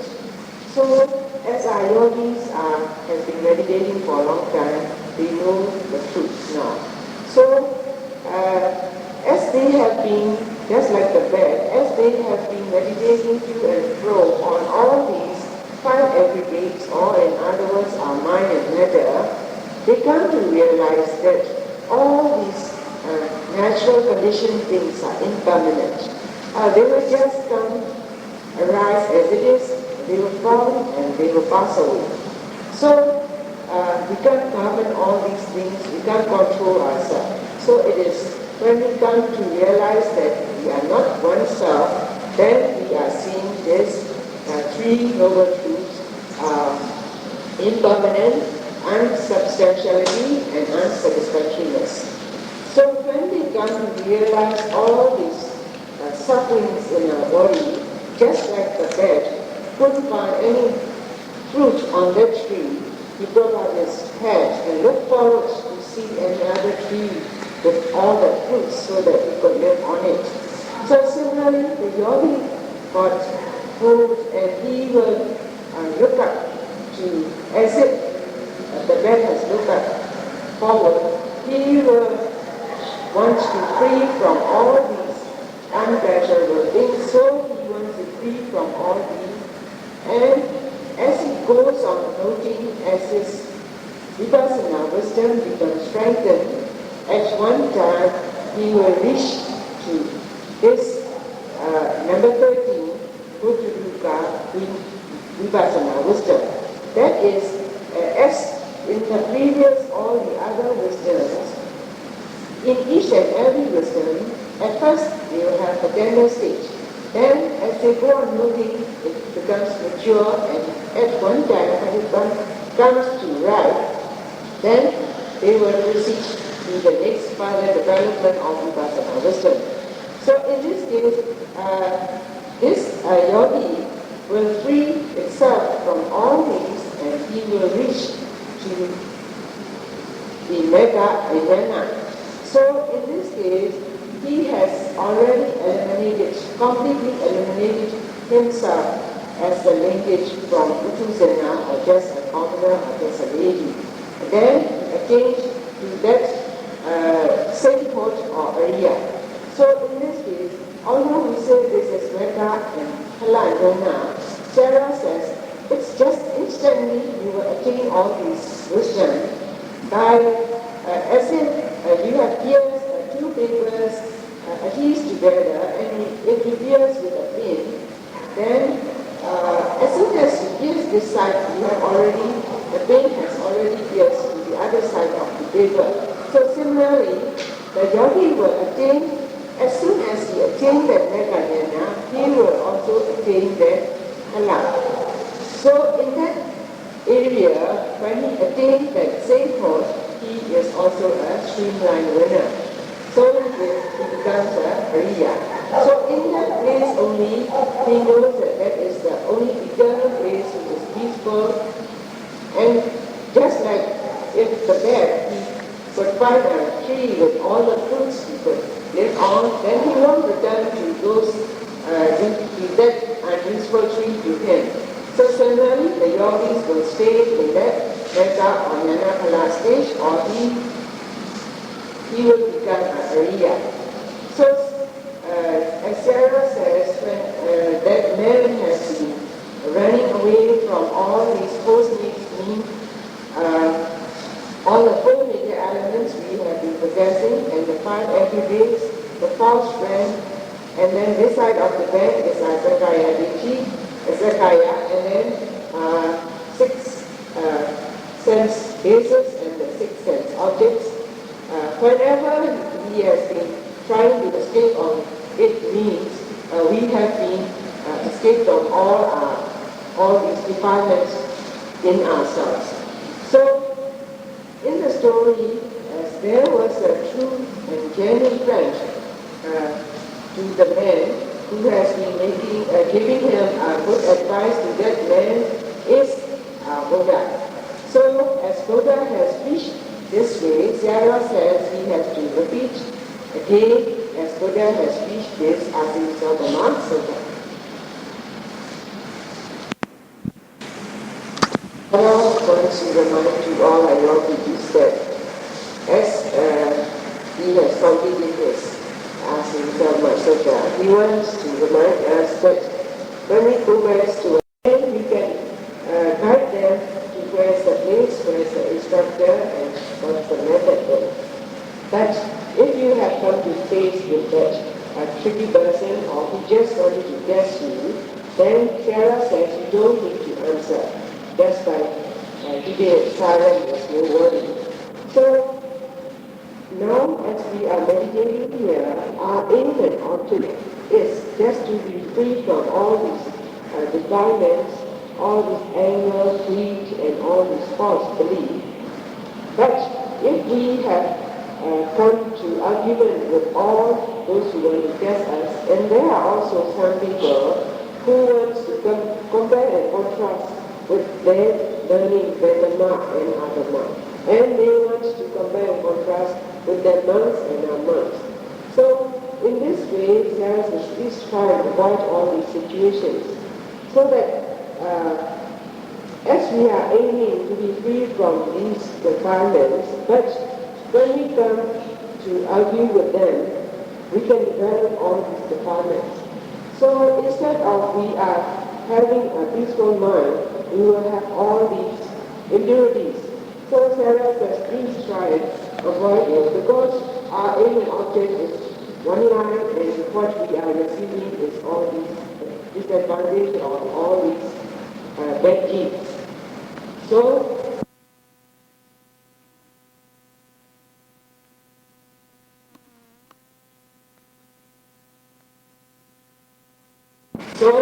whenever we are noting also, Sarah reminds us that we can not only meditate in here, but when it goes back to our houses, we can meditate at home or wherever you are going.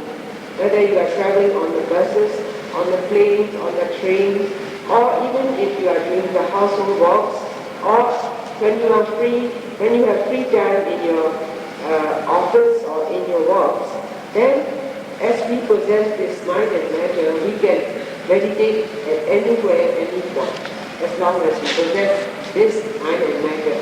So, as this the Vipassana meditation is very simple, as long as we are noting methodically, then we can attain what we are aiming for. So if we are not noting, then we will be still farther away from what we have think as a destiny. Selamat ini